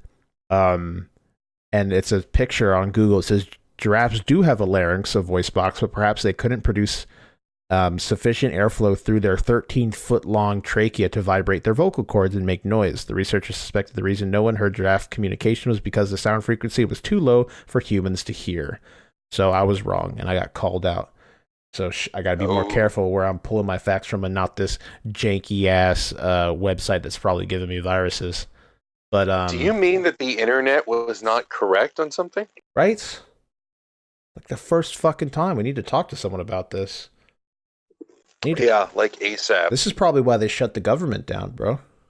Because of this. Yeah, it's not Trump holding the NASA hostage. It was the fucking internet and that one detail not being correct. Exactly. I hope they get it fixed now. See. All right. Well, I hope so too. I need my tax return. What's going on here? Okay, so something that the IRS is functioning. Yeah, they're just not getting paid. It's like TSA. What was I gonna say? Fuck. Oh my goodness. Oh yeah, so that was your thing that you're like for some reason super. Are you actually proud of it though? Like, is it something you're like genuinely proud of? Not anymore. I mean, I know lots of stuff, but it's become passé now. Like Shawn knows lots of stuff. Okay, we move on. Shit, I used to be really proud of my hair. Oh, okay. I have beautiful long curly hair. It's still long and curly, but it's not so beautiful anymore. Oh. I think that would probably be the most pointless thing that I was proud of. That, and I build muscle by blinking. Like it takes no effort.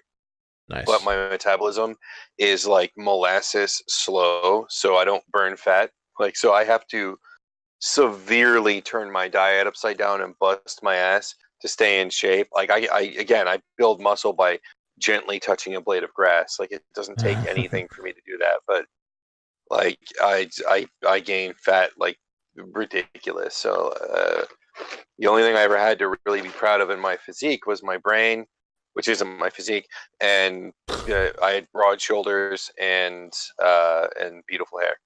I had a beard at like the end of middle school.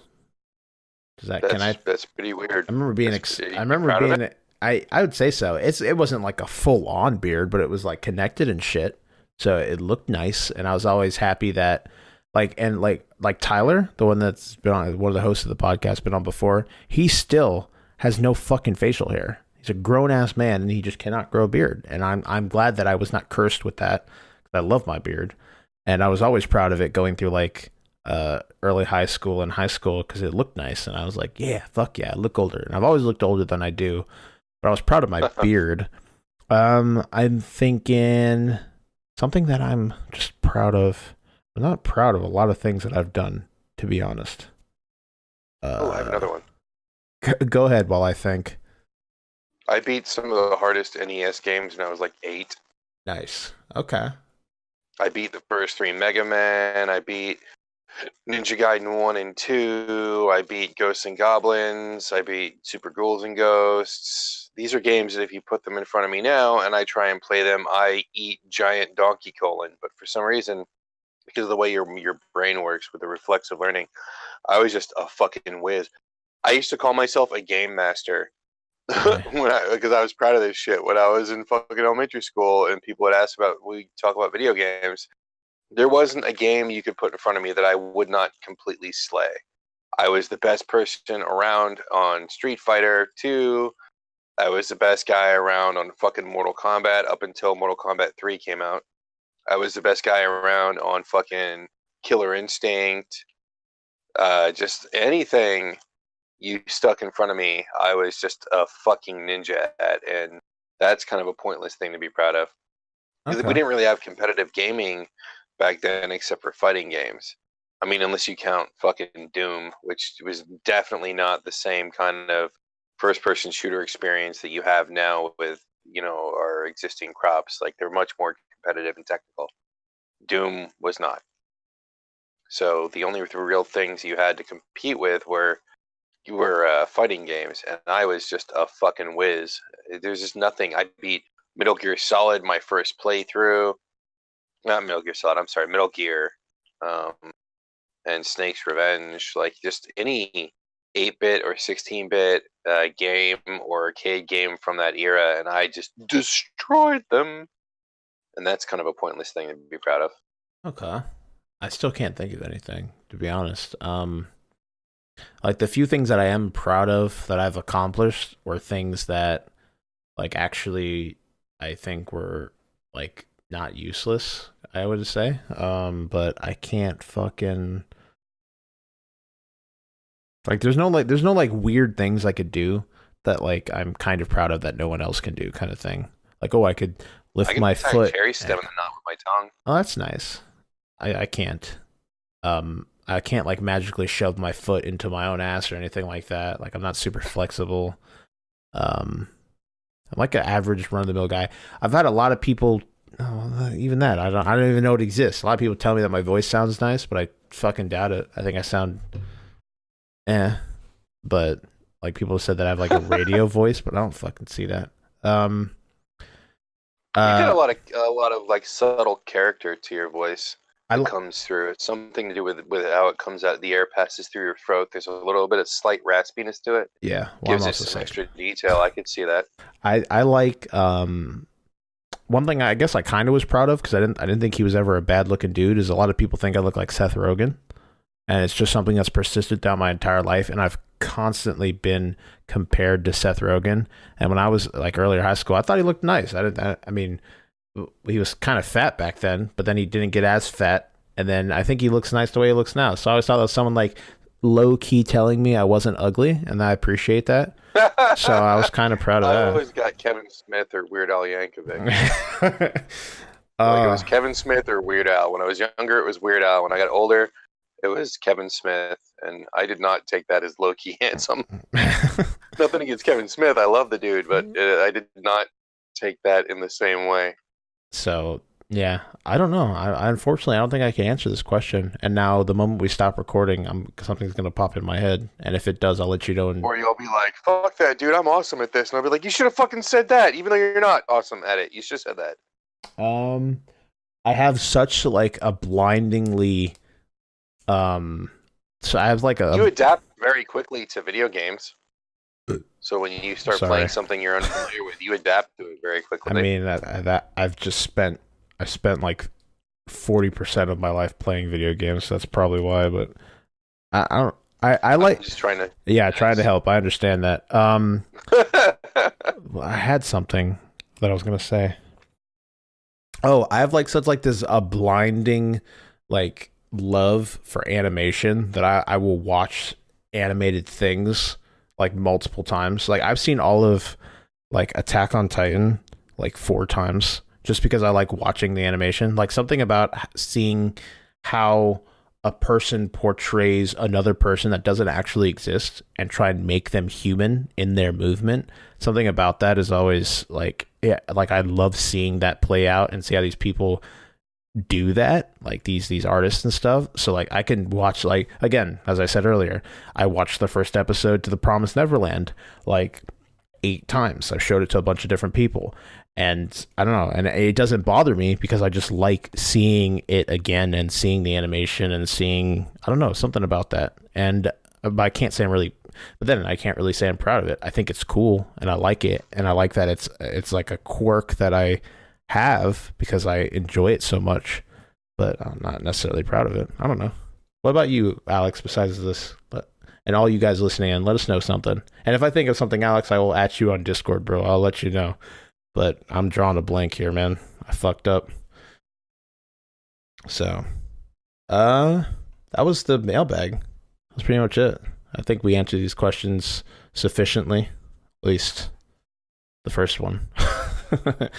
I guess you could say me being proud of having a genius level intellect would be kind of pointless or useless because I've done nothing with it.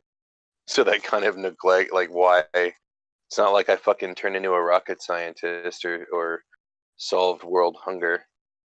Yeah, but who has? I got a pretty decent vocabulary. I guess I can see that. We're not going into the realms of self-deprecation here, though. Yeah, but I'm just saying, like, I'm still a little bit proud of the fact that I'm intelligent, even though I really have no fucking evidence to back that up with anymore. You know what I'm saying? Because I don't use it. I'll take it. All right. Retired it. Appreciate the questions, guys. Again, feel free to let us know what you guys think. Also, if you want to send us a question, it can be about anything. Let us know. So let's move forward. Let's get to box office tops, and then we'll move into our news. We're going to move a little quicker through this stuff. Again, I'm trying to kind of not police, but make the episodes not as long, because like 3-hour episodes, like, or 2 hour 40 minute 3-hour episodes, like every week. It's just like, I don't know. I'm just trying not to make that at normal, because it could get into realms of like ranting, and when I've listened back, it does. And not that that's a bad thing, but it can go on for too long, kind of thing. So, all right, what do we think is number one? Holy shit, Shawn! Something interesting. There's something interesting in the number three spot. But what do you think is number one?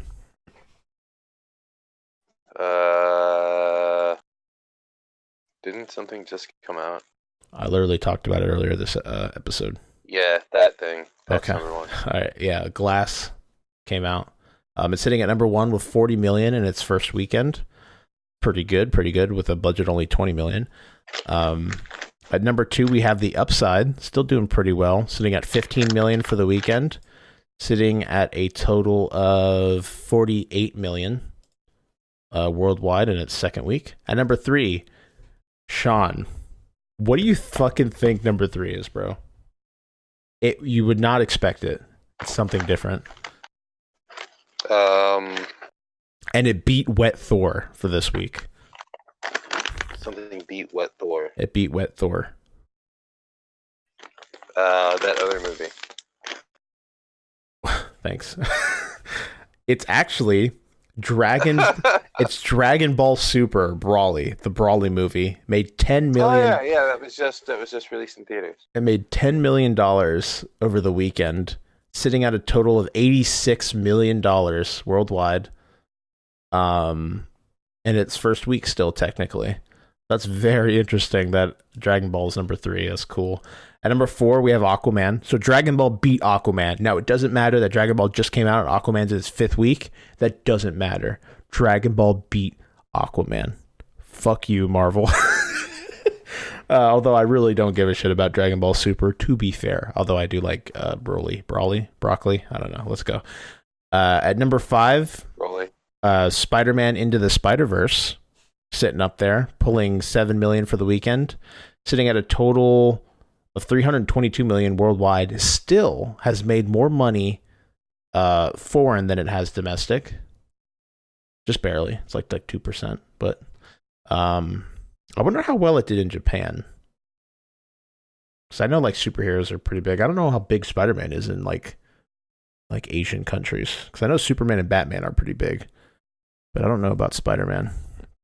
But let's see, what else? That was number five. Another few things that came out. Mary Poppins is in 8th. Bumblebee's in 9th. There's like a few movies that came out that didn't do shit. Made like $12,000, $11,000. Never heard of them. Not important. But yeah, that's what's going on. I heard that the Brawly movie was incredible, like really good. And it made like gave Brawly more of a purpose than he had before, which is cool. But I really don't remember much about Brawly anyway. Like Dragon Ball is a very distant, vague memory. I just know that I like Goku as a character. That's about it. That's about it for the segment too, I guess. But let me know if you guys have seen Dragon Ball Super Broly, what'd you think? If you've seen Wet Thor, what'd you think? Glass has me interested just because I liked Unbreakable. I thought it was a good movie. And I liked Split too. I thought Split was really cool too. I like this whole like dark Shyamalan Ding Dong, whatever his name is. I like this whole dark universe that's superhero related that he's created. It's pretty cool. It was also interesting. I read an article saying that he had, for Glass at least, oh my god, the budget for this movie is $20 million. Shyamalan put up the $20 million budget. What the fuck did Universal do? The studio, like they didn't pay for this movie at all. That's crazy. I guess really no one likes Shawn. Well, not that they don't like him, they don't have faith in him anymore, I guess.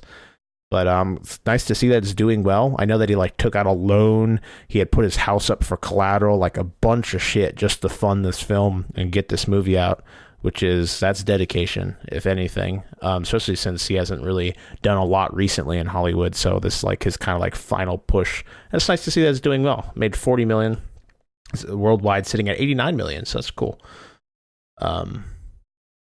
He's worked. He's been doing stuff. He got smart and he started making movies, but not putting his name out in front. So his name wasn't in the trailers. It wasn't in any of the media. You would have to look at the credits in order to know that it was a Shyamalan film. And they didn't promote it by using his name. So people actually went and saw some movies he's worked on, or that have been his brainchild and just not known they were Shyamalan films. Like the movie Devil, The Elevator, which I thought was actually pretty... I did too. Pretty novel film. I enjoyed it. That was Shyamalan. That's 100% him. Oh, that's cool. Yeah, I thought it was different, I guess. I thought it was good. I liked it. Yeah, it was different. The only reason I was willing to watch it because I thought it would be shit, just like at first. And then the more I read about it, I was like, all right, this is either going to be a joke or it's going to be really good. Because Phone Booth ended up being actually decent, and that only had one set and one area to stick the character for the most part.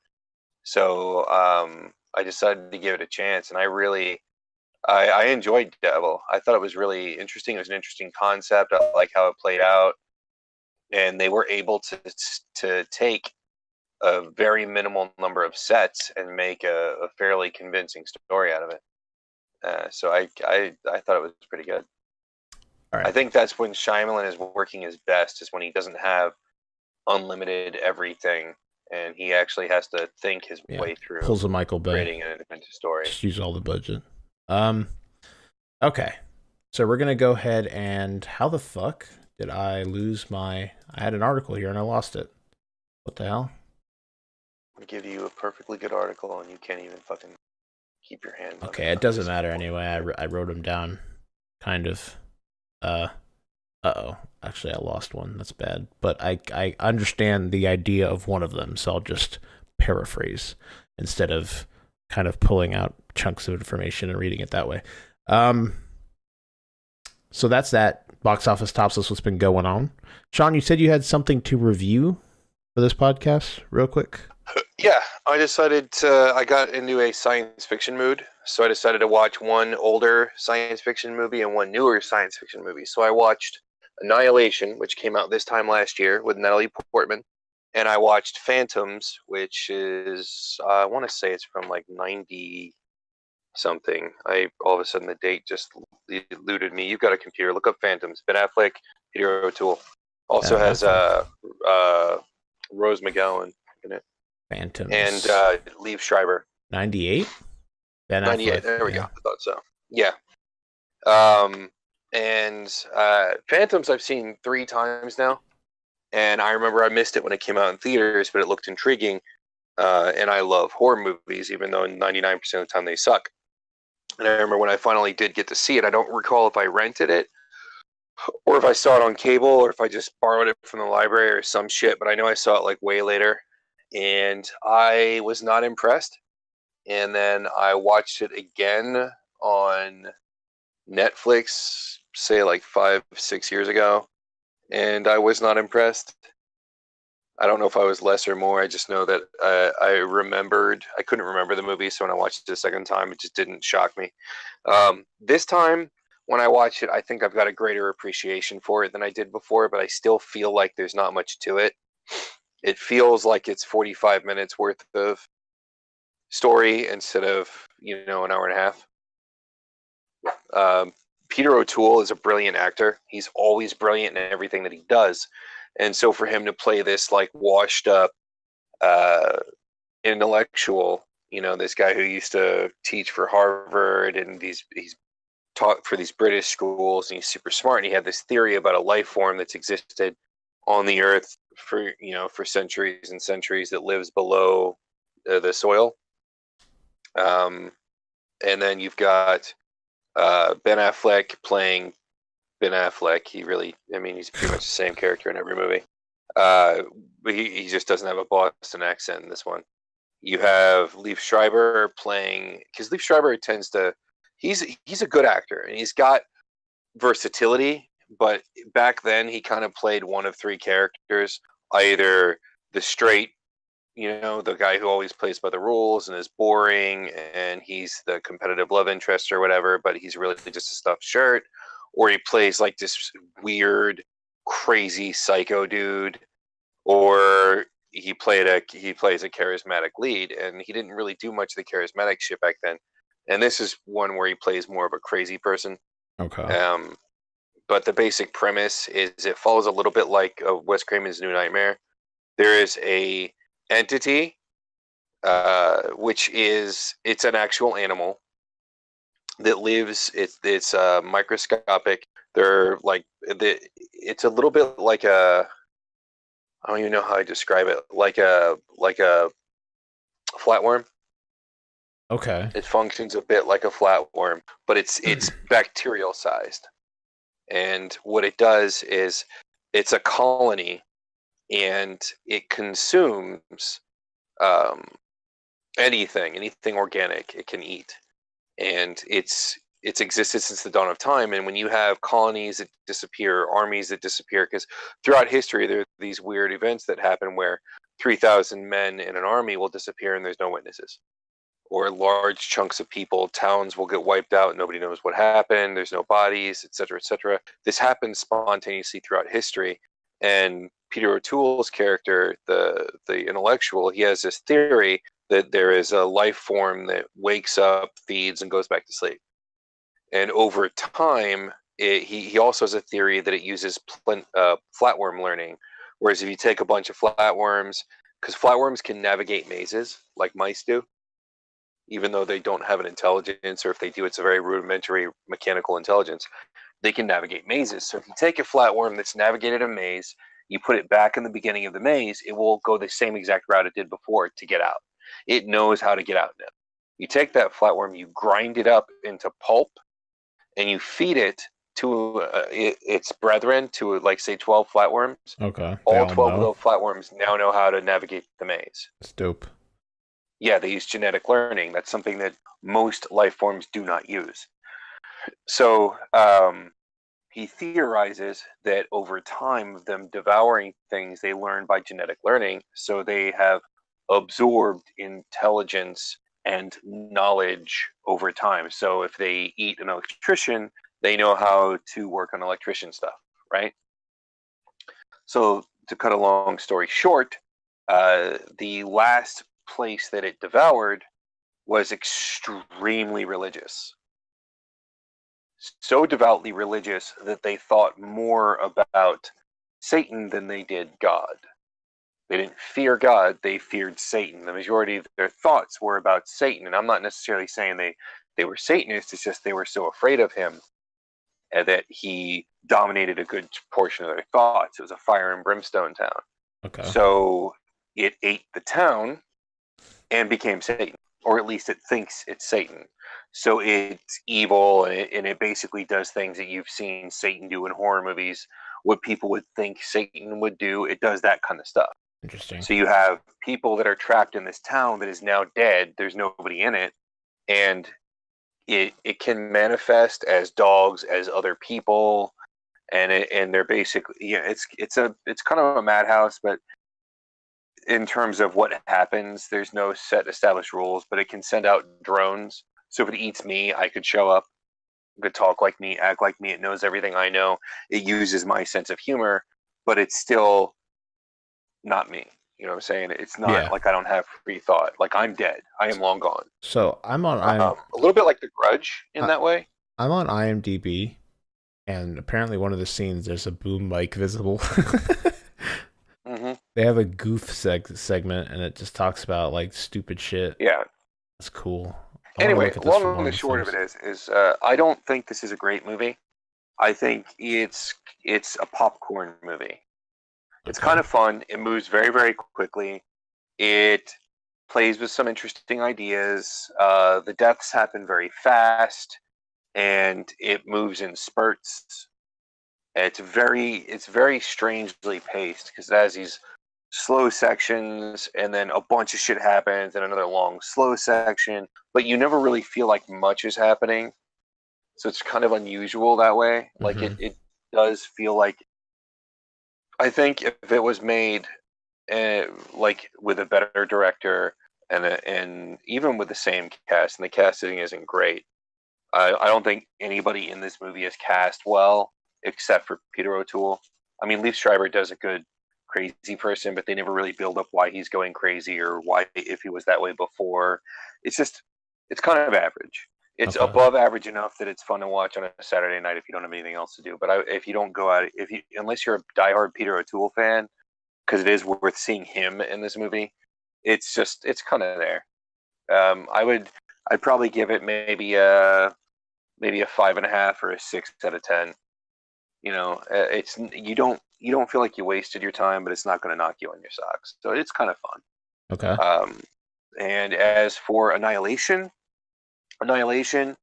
was casted very well. Everyone in this movie does a very, very good job with their role. The story is interesting, but it doesn't rivet you. This movie is not for your casual science fiction fan.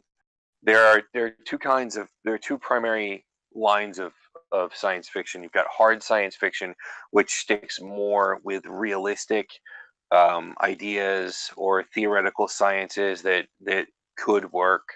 It doesn't play around with fantastical elements as much. It doesn't mean that there aren't fantastical elements there. It just means that when you're talking about hard science fiction, you're talking about things like Interstellar, Europa Report, Moon, with the 2036 Origin Unknown, 2001: A Space Odyssey. Those are hard science fiction. Ender's Game was hard science fiction. Babylon 5, the TV show, is hard science fiction. The stuff that they play around with in those ideas are concepts that theoretically could exist.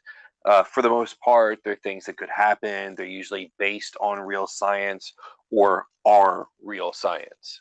It's not just like pseudo stuff. You know what I'm saying? It's not like Star Trek where they've got a hand taser that you pass it over someone's body and their wounds heal. Mm-hmm.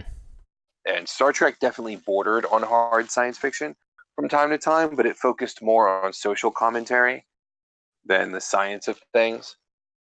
So they would just kind of make stuff up. They would use some things like tachyons exist and things like that. But so hard science fiction is not a genre that most people get into because it's usually dry, right? It's detail oriented. There's a lot of intelligence and thought and theory that go into it, and not all of that always gets explained to you. So that it really when there's a hard science fiction story written, it's written for that audience. It doesn't usually draw in people who are not interested in the really heavy, dense science theory. Casual people just don't normally get into that. It's not something you pick the habit of. It's something you pick up along when you're youth. These are people that grew up on Ray Bradbury. They grew up on Jules Verne. This is the kind of shit that a hard science fiction person's really dig on, not RoboCop. And the whole premise in Annihilation is cancer, right? So the Earth gets cancer. Okay. The basic way that this works is a meteorite or a meteor crashes into Earth, and again, it doesn't get fully explained. There's a lot of you kind of have to interject some of your own ideas into it, but the basic element is there's some kind of intelligence that was on that meteorite, and it stayed where the meteorite crashed, and then this miasma extends out in a 360-degree direction, like this bubble that continues to grow. And everything inside of that bubble is in a constant state of mutation. So you could have a vine that has like 32 different kinds of flowers growing out of it. It's all the same species, but every couple of inches you have a different mutation on that flower growing out. Or you have an alligator that has bear DNA, or you end up with a bear that can copy sounds it hears and uses those sounds to lure people in to eat them. You know, like things that they can't do now. You have all these mutations, because that's what cancer is it's a mutation. And there are plants that grow in the form of humans because there's a gene, and I can't remember what it's called, but it tells your cells how they're supposed to form structurally, how you're supposed to grow. And these plants had that human program in them that tells them to grow 2 arms, 2 legs, a head, etc. So you had all these flowers that were growing that look like people. Like things like that. And these are all based on science. The problem with it is it doesn't really go really deep into detail. It studies the characters more than it does what the actual purpose behind everything is. So all you really end up finding out is that everything inside that bubble is a mutation that is in a constant state of mutation as long as it's within that bubble, and that there is some sort of intelligence behind it. You don't know if it is aware that it's doing anything. It's not malevolent. It may not even be curious. It might not even know that it's mimicking. One guy ended up cloned, and you really don't know which was the real one until the end of the movie. Just a bunch of really unusual cellular things happen, and it's all spun out of the idea of what if the Earth had cancer, because this bubble essentially was cancer. And if it continued, the human race would have fallen apart, because one person, she essentially turns into a plant of some kind. Mm-hmm. Another one gets eaten by a bear. Like, fuck the off. Third one I'm a flower. Becomes energy. She just becomes energy and dissipates. There's a lot of real heavy ideas in there, and very few of them get explained. So a lot of it's more of like the fear of just things out of your power happening, and you don't really understand them, kind of thing. Yeah, that's there. That's really the creepiest element. Is people are dying or becoming something else, which is the equivalent of dying. Yeah, they're not themselves. Who you are, what you are, your mind, everything that defines you as you is gone. And you just become this other life form, or you die. Just die. You know, like there's nothing definite in this film, except everyone that goes in doesn't come out. Like 2 people came out. You know?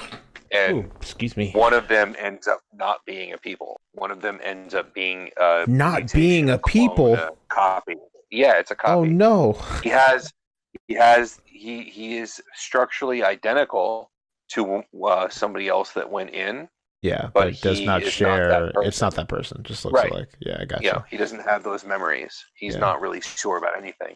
So there's a lot of unanswered questions. But if you do like movies that challenge you, that make you wonder about the details, and that's really a kind of a divisive area. If you enjoy things like Europa Report or Interstellar, but without that heart element, like Interstellar is if like a hardcore Disney movie and this movie had a baby, you know, then you would have something like Interstellar. Because Interstellar really hugs you and makes you feel warm and gives you these warm. This movie doesn't do that. This movie is all about the science and the horror aspect of it. What if our world was mutating in front of our faces, and what if that caused us to mutate? And because what it does is it's basically just a big DNA mixing pot, and so you could end up with traits from every other entity, living creature within that bubble. Everyone's genes is getting mixed up, and you're just becoming something new constantly. So you test your blood, and you'll notice that it's spawning new cells, and those cells have plant DNA and giraffe DNA and fucking grass DNA and whatever. And so you really don't know what's going to happen to you or the stuff around you. And I will say that from a science perspective, from a hard science fiction film, it was entertaining. It was interesting. It was still something of a horror movie, but the biggest horror elements were more of the unknown. It was very beautiful. It was very bizarre, but I would not say it was super entertaining. I've seen hard science fiction that was much more entertaining than this.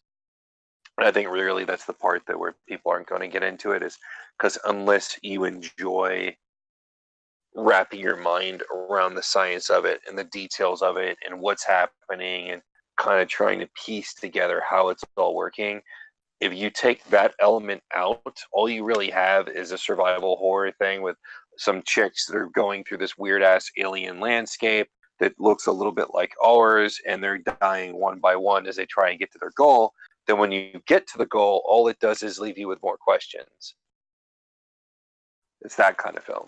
Okay.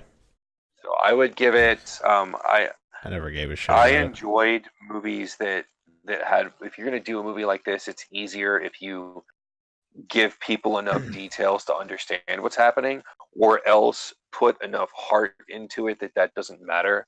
Like if you watch The Arrival with what was it, Amy Adams, I think. Or Rachel McAdams or whatnot, and that dude that played the fuck was his name? The guy that played the Archer in Avengers, Hawkeye. He played Hawkeye. Was in it. Jeremy Renner. Okay. The Arrival was interesting. It was also a hard science fiction, right? And it was really good. But like Interstellar, it backed itself up with some heart and some like poetic philosophy and a bunch of stuff that you really didn't have to have into a hard sci-fi to kind of ground it with people that didn't understand what was happening.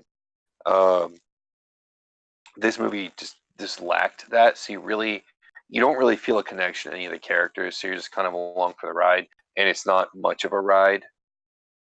So I would probably give it, out of other similar movies, I think it does something powerful, and I think it does something interesting, but I don't think it does the entertainment side of it as strong as it does the academic side of it, or the intellectual or philosophical side of it. So from an entertainment perspective, I'd probably give it maybe a 7 out of 10, maybe a 6.5. I would tell people to watch Interstellar and watch The Arrival, and if they like that, then they might give this a shot, and Europa Report and 2036 Origin Unknown, because those three are drier. They definitely incorporate some horrific or some darker elements, but they stick much closer to the scientific side of things over the fiction side of things. Okay. All right. We got a few news articles, nothing too crazy. We're going to blow through them, and we'll get into our main topic. Devote a little bit of time to that before we go ahead and wrap up this episode. So, a few things, nothing major. Celeste is actually getting some free DLC. So that's pretty exciting. I know that they're adding some levels. It's not story related. It's just new stuff to do within the game. And any reason to hop back into Celeste is enough reason for me. Game was fantastic. So if you do have it and you were looking to get that just for play something new that was in that game's engine because it's so fucking damn smooth, you have something to look forward to. It's going to be free on all platforms. And they don't have a date for it yet. I just know it's coming. So it's very exciting. They also come with its own B-sides and stuff like that. So it's a lot of content there, a lot of fun to be had. I think that game would do very well with a community like creator, like a way to make your own levels and have the community be able to create levels. So it kind of extends the time of that game, because it's not just what the devs make. You can kind of play with other people, come together. And I think one thing that was cool about A Hat in Time is because it did use the Steam Workshop. So it was a good feeling platformer, and it extended its life cycle because it had people working to make more levels for it. And I always thought that was cool. I spent a lot of time in the community created content for A Hat in Time, and those people got very creative with their stuff, so it was super cool. Next, because that was too large, there's been an interesting thing going on. It's really, again, week's been not interesting. One of the articles is literally talking about that Ariana Grande got an Eevee tattoo. That's how you know there's not fucking shit going on. If gaming publications are talking about this, there's really nothing going on. I thought this was interesting, though. Netflix was talking about it competing with Fortnite. Now, I know that sounds odd, but let me go ahead and explain a little bit more. Netflix recently did get an increase in subscribers, but they were in one of its recent investor meetings and stuff like that. They talked about Fortnite as a competition section in a letter to their investors. They basically said that they compete with, this quote, we compete with and lose to Fortnite more than they do to HBO as in relation to screen time. Now, this is an interesting thing because an analyst had spoken up, Michael Pachter of Wedbush Securities, thought that Netflix's the popularity thing that they were talking about against Fortnite was stupid, which it does kind of sound a little bit stupid, explaining that time is a finite commodity, also pointing out that Netflix will also compete against school, work, and defecating. So basically kind of calling them out on the idea that because it's a business meeting, they're talking to investors. Because it's okay to bring up. It makes sense. Hey, a lot of people play Fortnite. It's huge. And there's a lot of impact in Fortnite. But I don't understand what you're trying to put across when you're speaking with investors that we're losing to a video game because more people are playing this video game. Maybe they meant watching. That it is. A screen time. Screen time. Dead ass. So like more people sit, not watching Fortnite, but spending time playing Fortnite instead of spending time watching Netflix. It's like that's the measurement they were going by. Not everyone necessarily agrees with Mr. Pachter's point. A former head of Amazon Studios did pop out saying that Fortnite's huge popularity would impact Netflix, and in his tweet, basically he had talked about the idea that oh fuck. I'm trying to paraphrase here. I just had a brain fart, like a really bad brain fart. Holy shit. That basically the idea that sitting down and spending all your time playing video games and not watching Netflix, Netflix doesn't like that. So in order to appease our Netflix overlords, you have to spend a mandatory 2 hours watching Netflix every day so you can finish all your stuff. And if you don't, the Netflix police will come to your house and they will verbally and physically abuse you until you finish that last season of Narco. So keep that in mind as you play your Fortnites. It's such a weird environment. All these companies vying for our time. And I don't think we ever would have heard about this 10 to 15 years ago. Because companies have been doing this forever. Obviously, they want to make more money. The more time you spend consuming their product, the more money they end up making. But with the weird shift to everything being online, there's this now time is so important to these companies, and them having as much of it as possible aside from the stuff you need to survive. They work in, it feels so like dystopian practically with the way that they're going about this. It's just, I agree. It's so weird. It's so weird. Like it, and seeing that, and that a video game is causing that is crazy as well. But I just thought it was interesting that Netflix is the one that's doing this. They're not necessarily calling out Fortnite. They're just speaking with their investors, right? But in these meetings, it was brought up for a reason. They are working on vying for ways to get more of your time away from you and spent watching Netflix. And when companies start talking about that, again, I don't know, it just sounds hella like dystopian-esque. Like when we're Well, it's going not into like that's a conversation that hasn't been brought up by businesses No, from the no. dawn of time. I mean, it's To get your attention away from something else and on their product. Like it does sound creepy as fuck, but it's not a new conversation. Although in this context it is, and it is a little bit creepier because of that context, but it's definitely not a new thing. Yeah, they have to kind of, for a little bit of Netflix's thing, they did acknowledge also in that letter that there are thousands of competitors in the marketplace that are also, again, trying to entertain, and Fortnite is just one of them. They said basically they're not focused on dealing directly with those competitors, but on improving their own experience they provide to up the value that way, and then pull time from people that way. Then the final thing is basically from the latest network count, Netflix has 139 million subscribers in its service, and they're constantly pouring money into making new shows, pretty much to get, again, all to take more of your time, which is how it sounds like with the way they're speaking, trying to take more of your time away from you spent consuming their product. So take that with that what you will, but I just thought it was an interesting thing. And again, not that this, like Shawn said, this conversation I'm 100% sure has happened before, but it's just interesting having it set in front of you. Like this is a news article, and just hearing this from companies, again, it's not something you would have heard, I don't personally think, like 10, 15 years ago. I imagine, well, you would have, it just would have been under different contexts. Like, how do we get them to watch our channel more than, say, how do we make them want to watch TV instead of have dinner together away from TV?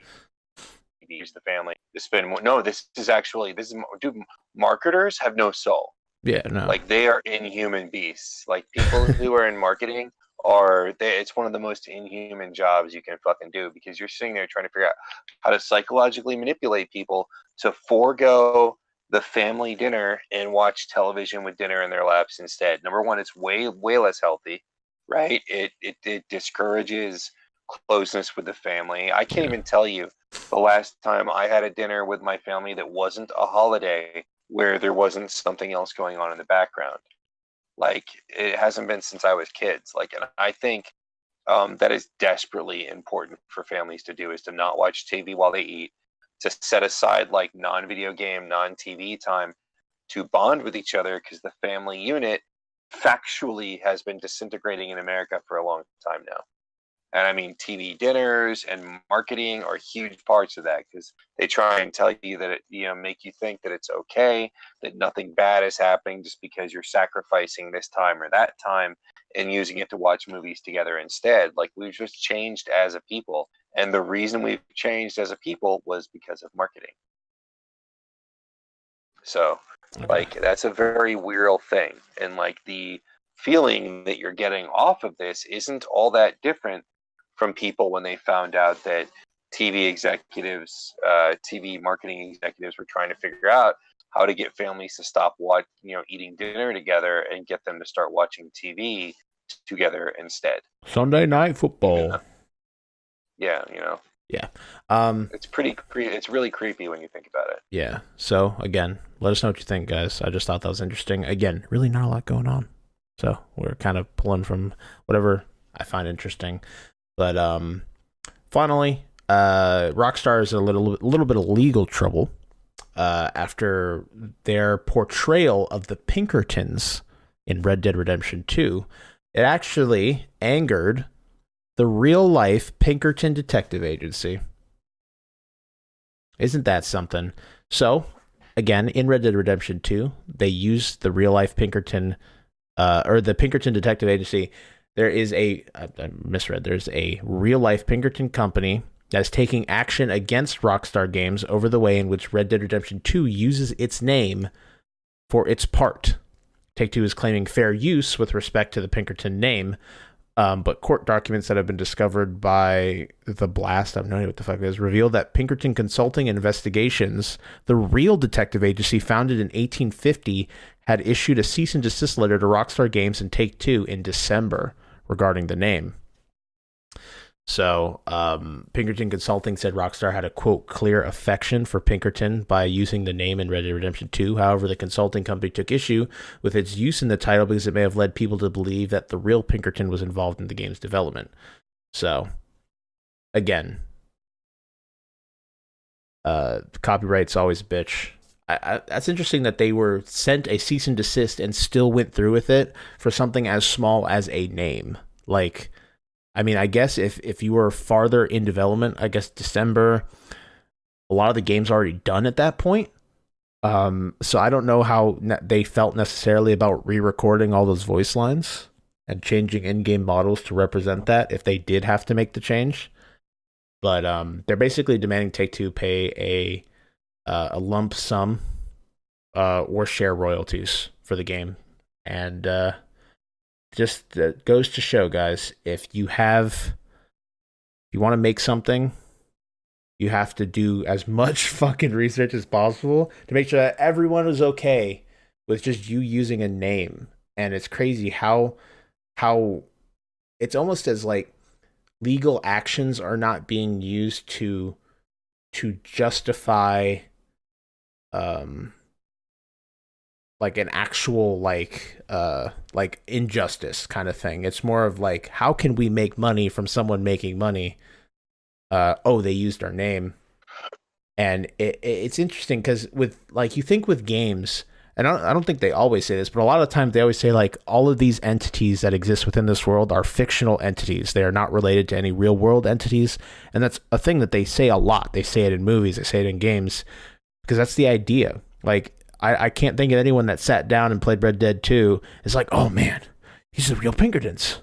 Holy shit, they're like in my TV. Like, I don't think anyone thought of that. I don't think that's what they mean. No, I understand but when everything. But it's a litigious society, man. It's a selfish. There was somebody who said it recently, and I don't remember who it was, where they said, like, one of the primary differences between American culture and cultures in other countries. I think it was Russia. Like, the big thing between Russia and America, and Russia is always like, you survived, you lived through it. Mm-hmm. You know, like when something, Russia's all about getting stronger and overcoming weakness, and this is a consistent thing that you see all the time in Russian culture. Like, something bad happens or whatever, and it's not, poor me, what can we do to make you feel better? It's, hey, you survived. This is consistent across the board. And in America, it's not like I survived, but it's more, well, why didn't I get this? Why didn't I get that? Why isn't this happening? Why me? And we're very litigious culture, so we sue for everything that doesn't go our way, or that because we didn't get something. I'm not phrasing this properly because I didn't see this conversation coming, or I would have thought about it to a point where what I'm saying makes more sense. But it's a defect in our culture. What you're talking about right now it's a big deal, and we didn't used to be that way. But now, if you don't like something, you can hurt someone else by attacking it or trying to take it from them or take their money, and sometimes that shit's justified when you've stolen something that somebody else's or whatnot. But I think that a lot of times it's very much not justified, and people are doing it just because it's a quick buck, it is, or because they can get away with it. Yeah, and I think in this case it also applies, and it's interesting because Take-Two did respond, obviously. And they had said, quote, creative works about the American West are permitted as a matter of law to include such real historical events, figures, and businesses. And they went on to say, particularly where there is no likelihood that consumers will be confused about the source of the creative work, trademark owners should not be permitted to use trademark law to harass authors, chill speech, and diminish the historical tenor of works like Red Dead 2, historical fiction, television, movies, plays, books, and games would suffer greatly if trademark claims like Pinkerton's could even possibly succeed. And for a game that sold 17 million copies, and for them to, again, it definitely feels like this is something that it is like a cash grab. Pinkerton's trying to make some money. Again, a game, 17 million copies. This game made a fuckload of money. And to get a percentage of royalties on that just for the fact that your name exists within the game is absurd. Like, imagine making a game about World War II or something, and it probably would. The way we're going, we'll probably never see Hitler in a video game again because everyone's so fucking sensitive about that. But, like, I don't know, the long lost descendant of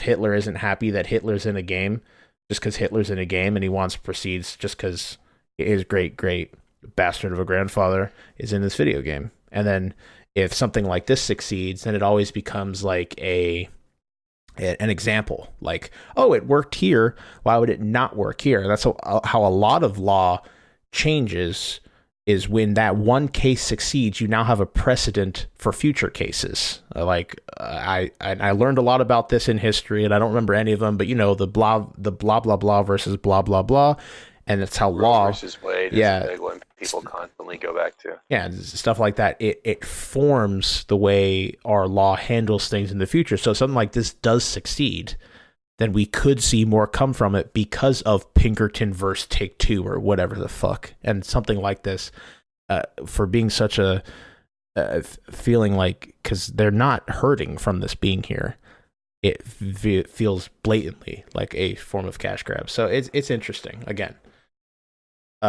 take with it.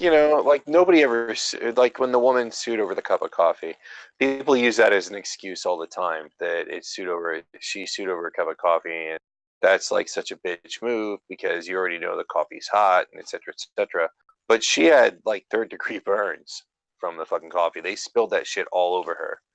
It wasn't like, it wasn't what people think. Like, there are legitimate reasons to sue for medical bills and to sue for damages and things like that. Like, if somebody, God forbid, like a member of your family dies because the airline didn't do what they were supposed to, or so on, like, that is a legitimate lawsuit.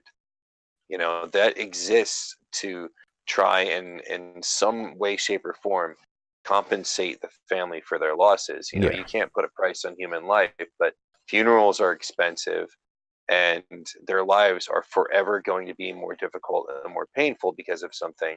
So this can, at the very least, take a burden off somewhere else. And that makes sense. But people use lawsuits all the time now as a way to get rich quick, as a way to sponge off someone else's success, as a way to get back at someone. And that's not why the process exists. That's not what it's for. And we're one of the only countries that really goes batshit over these kinds of lawsuits. And it's damaged the medical profession, like, big time. Like, nobody can afford health insurance and going to the doctors now because doctors get sued over everything, not all of which is justified. But there's a whole, because now they have to go through these court proceedings just to prove whether or not they were at fault for something. Everyone else has to pay higher costs because they have to pay higher insurance. If there are countries where medical doesn't cost nearly as much because people don't sue doctors every 5 seconds. And it's not there's no easy answer to it. This is just what we've become. But I would never sue somebody. I had the opportunity once to go to court over what I felt was a minor injury. And I opted not to because I knew that for a little while my quality of life was going to be shit, but I was going to be fine eventually. And even if I wasn't, it wasn't that kind of a big deal. But there are people that would have followed it all the way through just to get the money, the residuals, and would have made like 30 grand or 50 grand, off of it easy. Yeah. It's an ugly thing about society. I kind of had the same option too with my previous employer. It wasn't anything as big. It would have been like a small claims court, and it would just have been to get the money for the most part, and then maybe for like bills that happened over the course of the month and a half that I did not receive my pay and stuff like that, just because that stuff's kind of illegal.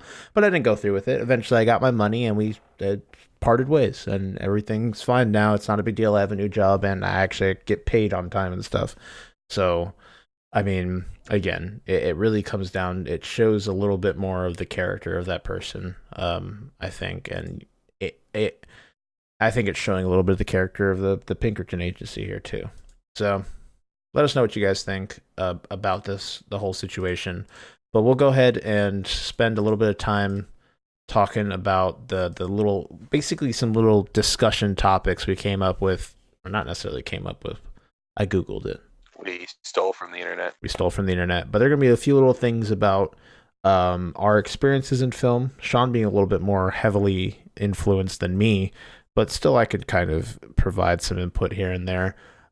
Talking about this. Some of these we've actually we've talked a little bit about before in some ways, but again, it's going to be kind of like almost like a 20 questions, but for topics on film, and we'll kind of give our opinions. Yeah, we decided to try something a little bit fun this time, a little bit different, and so we've looked up debates that other people have had online, and we're going to try and run through a bunch of these debate topics, but just with like short, brief answers. Or, I mean, we'll short and brief for us. Anyway. Yeah. So, kind of give our opinion, what we think in regards to the topic and how it affects the film industry, or the environment of cinematography, stuff like that.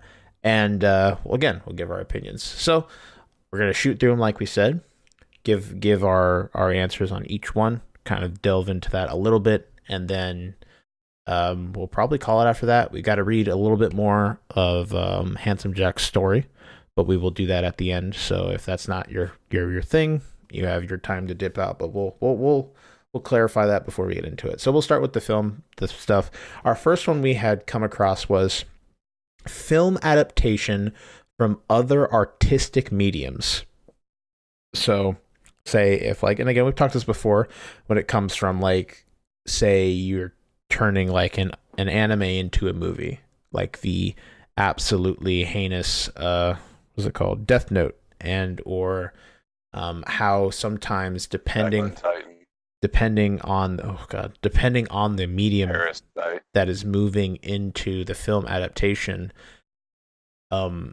where kind of creative liberties have to be taken, because the way, like even like how video games just haven't done well in film adaptation, and kind of understanding that, and so if you start first, Shawn, I'll piggyback. I'm gonna piggyback most of this conversation in the areas.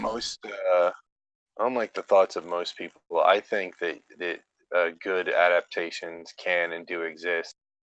I just think that the success in those come when the studio takes a step back and allows the director to make the movie they're trying to make. I think that's important. I think the director has to be a fan, or they have to be someone like, say, Spielberg, who can look at a product he's unfamiliar with and understand what makes it work and be able to make that a relatable human experience on film. So a lot of it is the director and the studio like not fucking going in and doing a Michael Bay. I think that's important for it to succeed, because it can succeed. I think it's important for it to have a sufficiently worthwhile script. So the script the script has to be as big a fan of the product as the director has to be. And if the thing about a situation like this is, if any one of these elements is too far out of alignment, the whole thing falls apart. So, I think that's a key thing, because I've seen it fuck up so many times. You look at what Michael Bay did with Transformers, or any of those anime adaptations, or the one that live action they did for Ghost in the Shell, where they got the scenes largely right, but the context of the scenes that gave them their depth was missing. Mm-hmm. So they were just scenes for scene's sake. they weren't telling the same story because it was missing the soul, because they just left out these tiny important things that redefines every scene and gives it a certain depth that's just not there. These are all things that are important. You have to have somebody that knows the material, that understands that this person, like, here's a perfect case in point. In the Ghost in the Shell movie and in the anime / manga, there is a scene where there's a normal person, has kids at home. He's just an average Joe whose brain gets hacked, right, because of his cybernetics. And he is hijacked and used as a terrorist, right? And so in the film, there is no background given to you that this is just an innocent person who's been hijacked. So his death in the anime and in the manga hurts, right? It has meaning, it has depth, because this is an innocent man that the cops were forced to kill, right? And in the movie, he's a violent criminal. There is no background to him having been hacked. There is no understanding of the depth of the situation. There's just the fight scene in the water, right? But it's missing that gravity of the situation that was present in the other two. Otherwise, the scene plays out almost identical. But like sometimes it's little bits like that that can kill something. But I think if you have a director and a cast that really genuinely understands the subject, which means they need to be fans, or they need to be someone who is mentally geared to be able to understand something like that, to be able to jive with it. And you've got a script that's strong enough, doesn't have to be perfect, but strong enough that they can power through it and make it work, because directors make tiny adjustments to script all the time for certain scenes and shit. As long as they can make it work, I think that there's a strong possibility for that to happen, for it to be successful. But if any one of those factors falls out of alignment, you end up with a studio that's trying to create something to churn out just endless revenue streams, and their priority is that over a quality product, which is the same problem we have with video games. Or when you have a shitty cast, or just a rotten script, or a shit ass director that does no appreciation for the material, Michael Bay,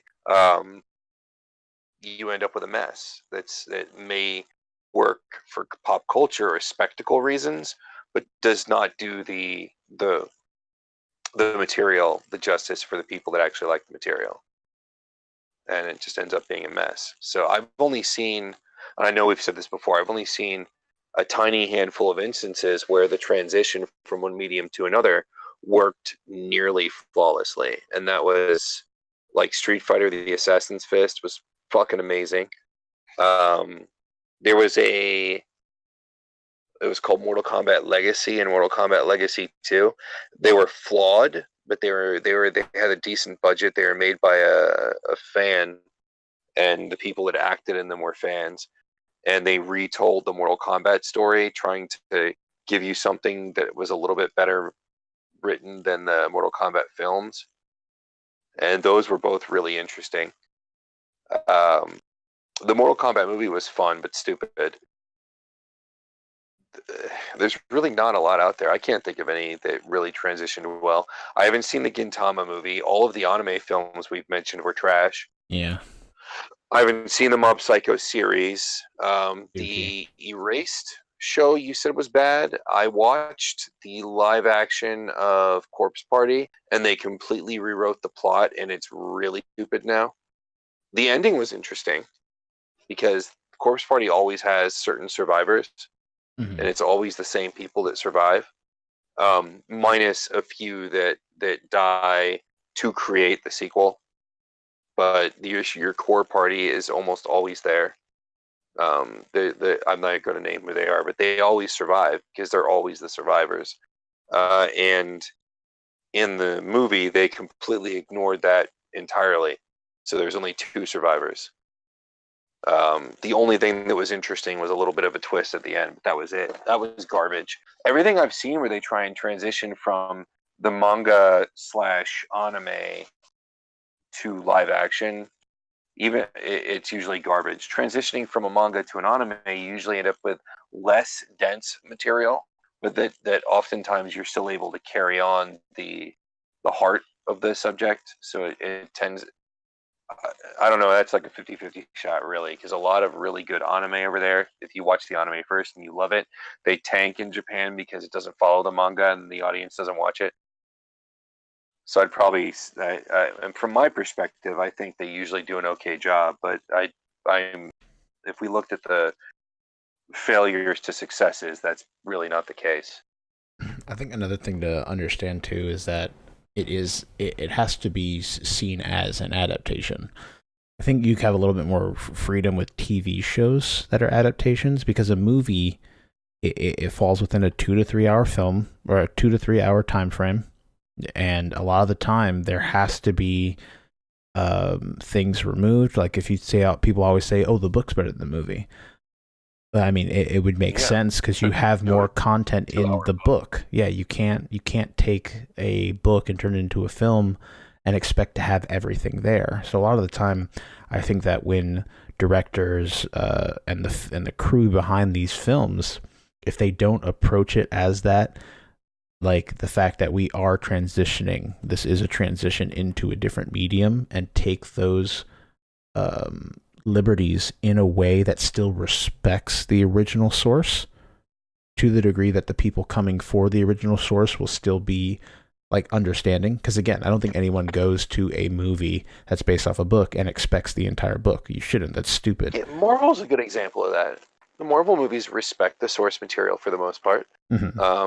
Like I said, except for Thor, and they've done well with fans and with casuals alike. Same with the Nolanverse Batman trilogy. Oh, definitely. Those were definitely not the comic book. There was nothing of the comic book in those movies.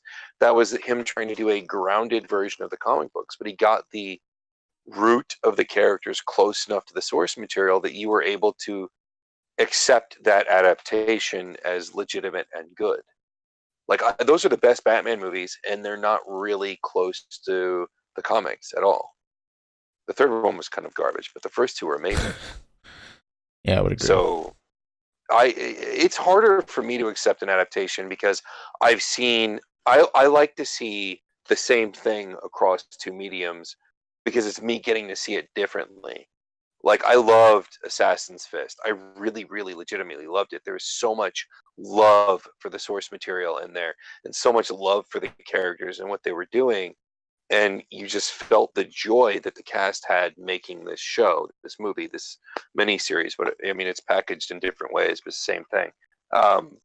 It was really good. It was entertaining. It's just everything you wanted from the movie was there, from Assassin's Fist, and yet it was almost beat for beat the prequel history of it followed the manga, it followed the show, it followed the games.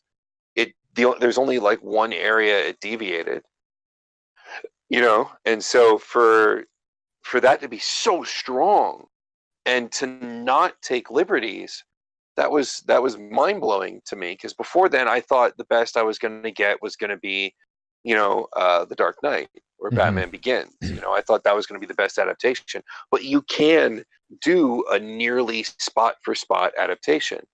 Now, some mediums don't translate well into other mediums. Like a comic book, you can start off in the middle of an action with no explanation of how you got there, no explanation of the characters, and just move from there.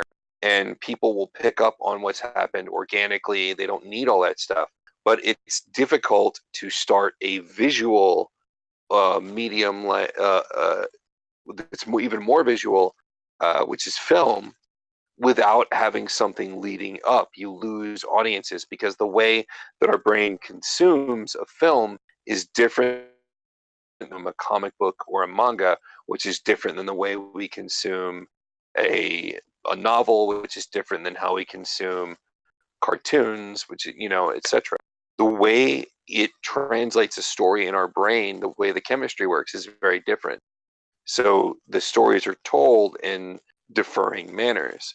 And some things that work well in one medium just do not translate well if done the exact same way in another medium. But that doesn't mean that you can't hew very closely to the original story or perfectly to the original story.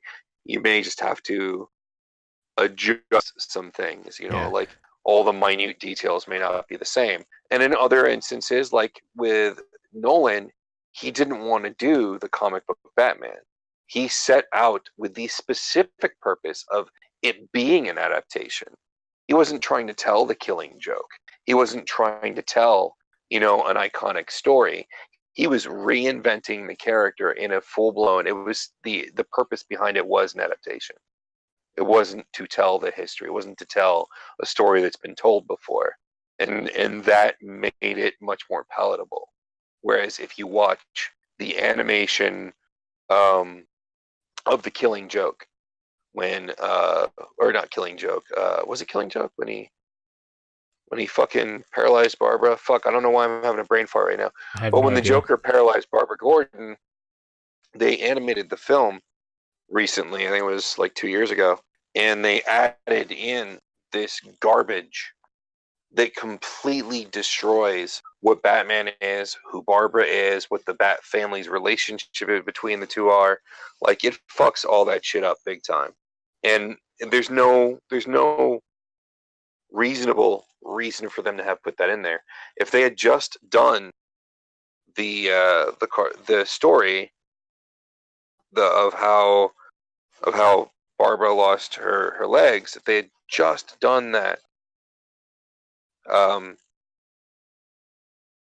it would have been like maybe a half an hour or 45 minutes, and that would have been perfect, because they did tell that story for the most part perfect. They just added this other garbage in.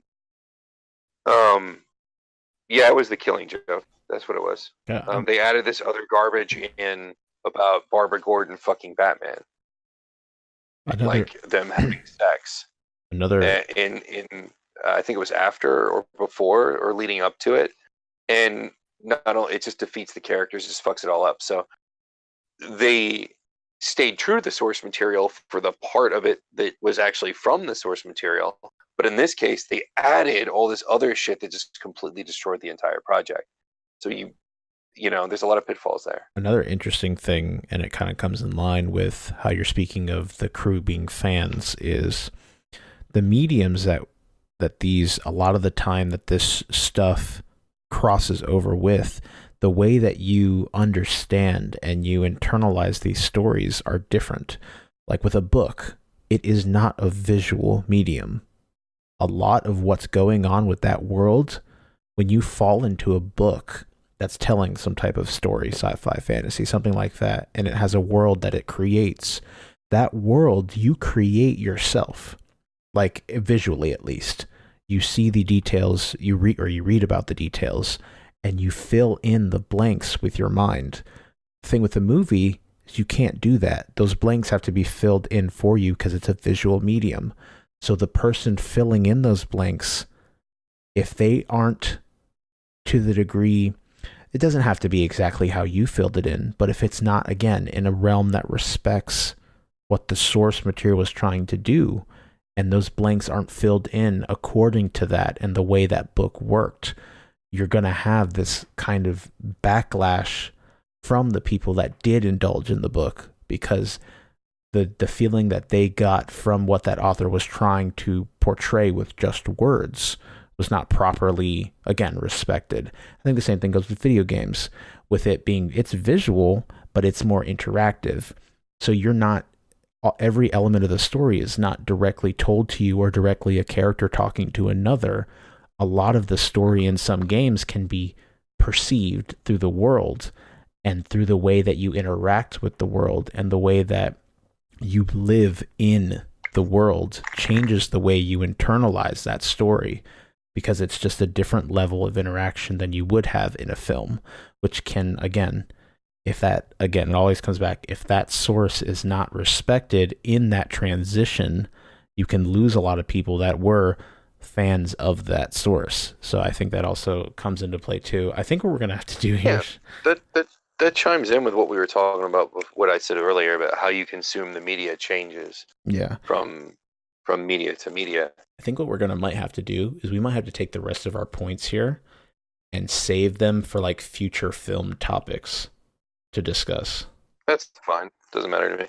Because we're 2.5 hours. I just think it's completely possible. I just think that either they don't try hard enough. I think it's a confluence of things. I think studios push too hard for instance, with the Transformers, it had to be toys. They had to be able to sell toys. They wanted certain things to be in the movie. Michael Bay had to objectify women. He had to do this. He had certain things that he has to do. Look, I'm all for objectification of the sexes in certain instances in the right places, but it doesn't fit in Transformers. That's just not part of what that's about. It didn't belong there. Bro, all I wanted to say was fine. You want to throw it in James Bond, fine. It fits in that property. And if you're going to objectify somebody, you have to, there has to be a little tongue in cheek saying, this is what we're doing, and we're doing it. And we're drawing attention to it because it is what it is. You have there's nothing in art that says art can't be tasteless or insulting. It's not illegal. And you can't make everyone happy. There's plenty of stuff out there that says all sorts of horrible shit about men and the male sex, and it's out there, and I don't like it, but guess what? I don't have to watch it. But Shawn. And I don't want to stop it. I don't want it to disappear. I just don't have to watch it. All I wanted to see was Megan Fox's disgusting thumb. Is that so wrong? Fuck, I'd bang her and her thumb. I do not give a shit. Everything about her is delicious. Just put a bag over her thumb. That scene where she was over Bumblebee's engine is iconic. So as wrong as it may have been to stick it in that type of movie, it will forever be a part of cinema. That was probably one of the best parts of that movie, besides Optimus Prime, because Optimus Prime. I love Optimus Prime. So cool, and his voice. I think that I think it's possible. You can read a nighttime story. I think it's hard. I don't think they try hard enough, and I think that you don't get that confluence of a director that loves it, a script that respects it, a cast that respects it, a studio that will allow it to be what it's supposed to be instead of what they want it to be, so that it's marketable. I think a lot of what it is, if you're doing it right, it already markets itself. Yeah, and I think it really does. I think Hollywood, when they come to these things, and for some of they see it all as the same, because like books sometimes do well in film, but I think when you take these transitions from other mediums, I think they have to be, again, I said respect 100 times, but some of these transitions are harder than others, and I don't think necessarily we've gotten to the point where Hollywood fully understands that yet, so they're not willing to take the time. It's just like, okay, that's good enough, fuck it, the book did well or whatever, and we've already put this much money in, blah blah blah,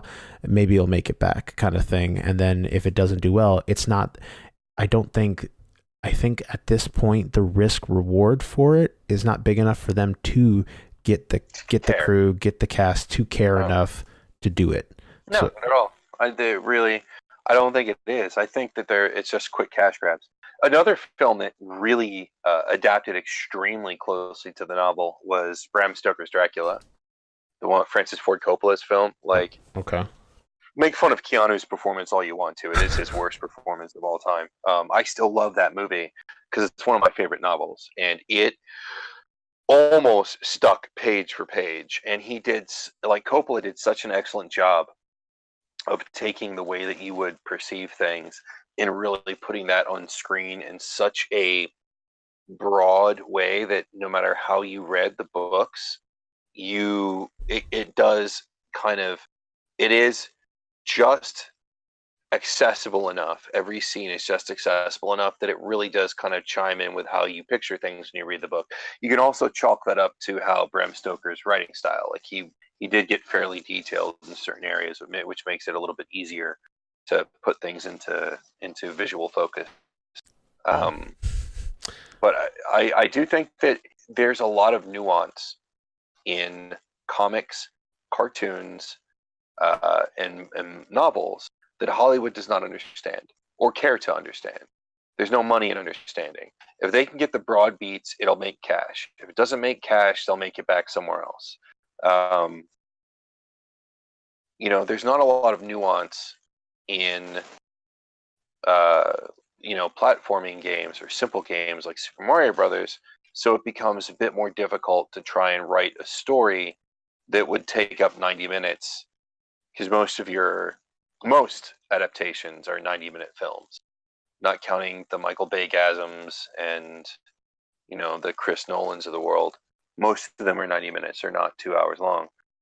So you've got this confined space. You're not able to fit as much material in. The studio hasn't given you much to work with, and you're lucky if you have a cast and a director, like a team behind it that loves the property. So without everything falling into place perfectly, you're really not going to run into a lot of situations where it's perfect. With Bram Stoker, you had Coppola, who adores the novel, who has a massive amount of power in Hollywood. He's an auteur, so he's known for his artistic vision, for being very, very creative and deep when he puts together films. He's known for his layers and his detail. Like, that was, if Coppola hadn't been behind that, it would have fallen apart. When you have the Street Fighter, there was one guy behind that. He handpicked the cast, he wrote the script, he shot the film, he directed the film. There was, and he had Capcom, who loved his test footage enough that they're like, sure, go ahead, do it. He didn't have to pay them for the license. They just said, we like what you're doing, throw it out there and let's see what happens. And so he made it, and it was really, really strong. And the Mortal Kombat Legacy films were somewhat similar in how they came together. And now they kind of were very much an adaptation. They did a lot of fresh things that didn't necessarily come from the games, but the important beats were all directly from the games, and then kind of how they translated it was their own deal. But those were some interesting adaptations. Not by any means perfect, but they were super fun. I think that when you have those elements coming together in the right way, I think it can work. But if it's Hollywood, it's just a huge risk. I think you're better off, if you want to do a true adaptation, to get fans together and have whoever owns the property fund it themselves, or give permission to do it, and then crowdfund it or something. Because the ones that I've seen so far that were really, really, truly excellent all came from a grouping of people that loved what was going on, and you didn't have somebody breathing down your neck trying to force you to turn it into something that wasn't true to the source material. All right. 9 times out of 10, it's going to fail. It's just that's how it's going to work. That's how it's been. That's the track record so far, in pretty much every adaptation. So, I'm trying to think if there was ever a good video game movie. I really enjoyed Prince of Persia. I thought that was really fun. I really don't understand why it failed. I don't. The cast was perfect. The setting was great. The adventure was fun. Maybe it was just the timing. I don't know. I got to go back and watch it again to see if it's not as good as I remember it being. I can't think of one. I thought one of the adaptations I think is okay. I liked Ghost in the Shell for what it was, but again, expectations were low because of the fact that it was an adaptation, and I think in the realm of adaptations being like the bottom feeders of like cinematography kind of thing, figuratively and almost literally too when you think about it.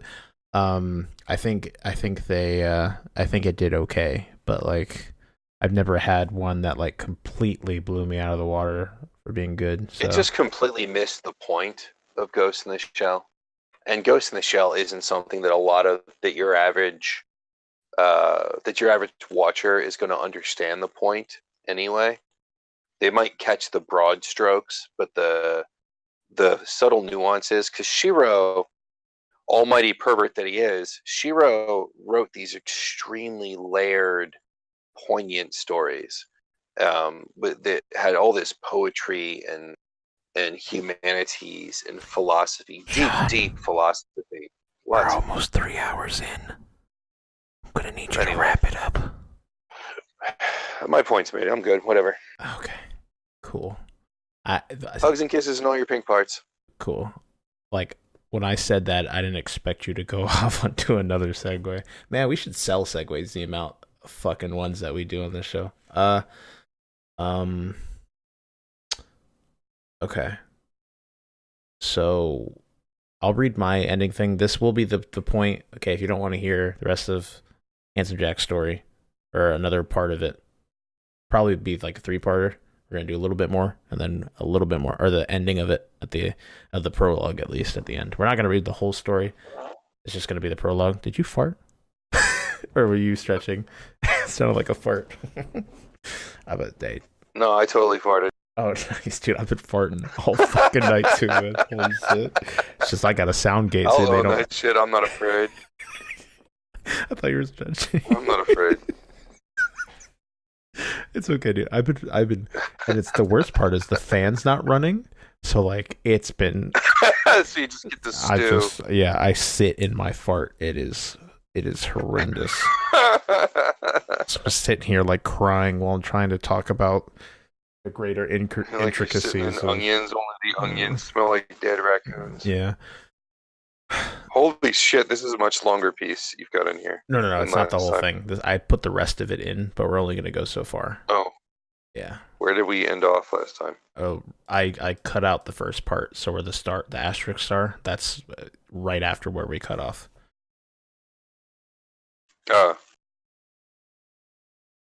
Okay. You read last, right? I think so. I'm not too sure, but... Yeah. So for everyone about to head out, appreciate y'all for stopping by.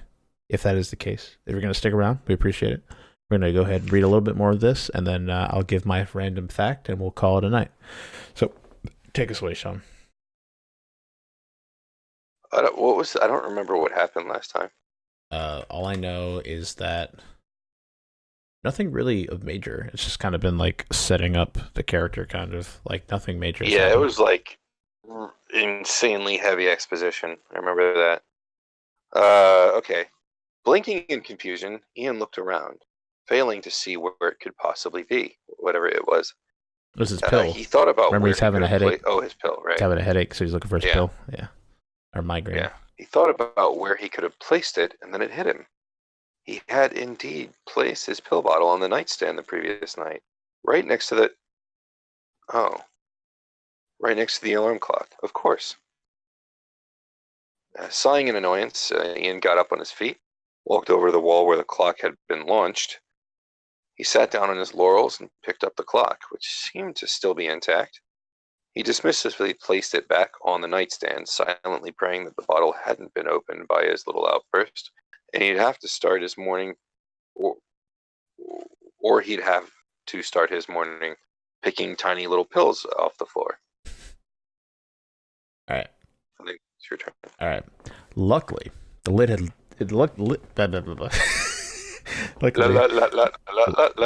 Listen, there's too many L's in the sentence. Luckily, the lid had stayed on when he found the bottle at the foot of his drawer, near where the clock had landed.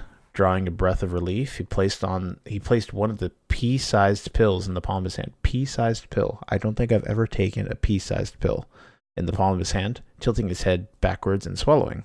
Even then, the taste of those little things were so horrid it made him shudder. Shivers running down his spine and raising the hair on his arms. He shook his head in disgust. This dude's a That's erotic. Bitch. Yeah, it's erotic. Oh, are you reading this? Bro, you think this is going to get smutty? I hope so. Ian spent a few... Oh, no! Ian spent... This is secretly Kyle Ruins. Fantastic. Ian spent a few minutes selecting clothes from his drawer to use during the day. Usually dressed very casually, his favorite style of outfit being simple black jeans, stark white socks, and a particular dark blue shirt with a depiction of Lassie on it that his mother had gotten him a few months ago. Is Lassie like... Lassie. Isn't that... Lassie's a black and white television show with a border collie. Oh, isn't there also... I think they made a color movie or something. Isn't Lassie also a name for the Loch Ness Monster? No, that's Nessie. Oh, fuck. Well... Nessie, Jesus, Kyle. Okay, continue. Read a book. No. Lana. Sorry, archery reference that I fucked up. Now dressed, he made his bed and left his room to head for the bathroom. Turning the handle, wow, this is very. He opened the door. Proofread your shit. He opened the door and stepped into the dark room, turning on the light. Dark room. Sorry, it's not a photography joint. It was a small room, just a sink and a small bathtub, but it served its purpose well. There was a mirror on the wall above the sink, about the size of a small circular painting. Why do I feel like I'm playing one of those old text-based adventures? That's what I was thinking too, bro. Because it's like describing everything in minutia. Yeah. Like, there's a mirror on the wall above the sink, about the size of a small circular painting, which I guess is a standard size. The image that looked back at Ian when he gazed into the mirror was that of a young boy with short, sandy blonde hair and eyes of a strange mix between green and gray, with a huge cack. He was pretty for a boy his age, definitely cute, but not exactly boyfriend material. He hoped that would change in a few years. This is going to be smutty. I'm excited. God damn it. After splashing his face with a little water, Ian left the room and descended the stairwell to the first floor. I already started, bitch. Before he even reached the bottom, the smell of toast and eggs and bacon filled his nostrils. It ignited a mighty rumbly in his tumbly, reminding him how hungry he was. That's exactly how it was written, right, Shawn? All right. Rumble in his stomach. Sorry, I just went. That's the wrong button. My bad, Jack. I'm hitting the wrong button. All right, I will mark when we get back here next week, and we will finish next week. Yeah. All right. So, again, thank you all for stopping by. Episode 82, Thought Patrol Podcast. Getting that much closer to 100. Gonna try and do something special for the 2-year anniversary. I don't know what, though. We'll figure it out. But keep that in mind. That's coming up in April, so it's still a ways away. We got some time. But again, we're going to call it a night. Shawn already said his adieu, but I'm going to go ahead and leave y'all with the thought that I don't actually have now that I think about it. From now on, we have to call the Pinkerton Detective Agency the real Pinkertons, like Real Housewives, like the real Pinkertons. We have to do that. That's like a thing. Okay. All right. So again, before we go, I shall leave you all with a thought. The human heart creates enough blood pressure to squirt your blood 30 feet.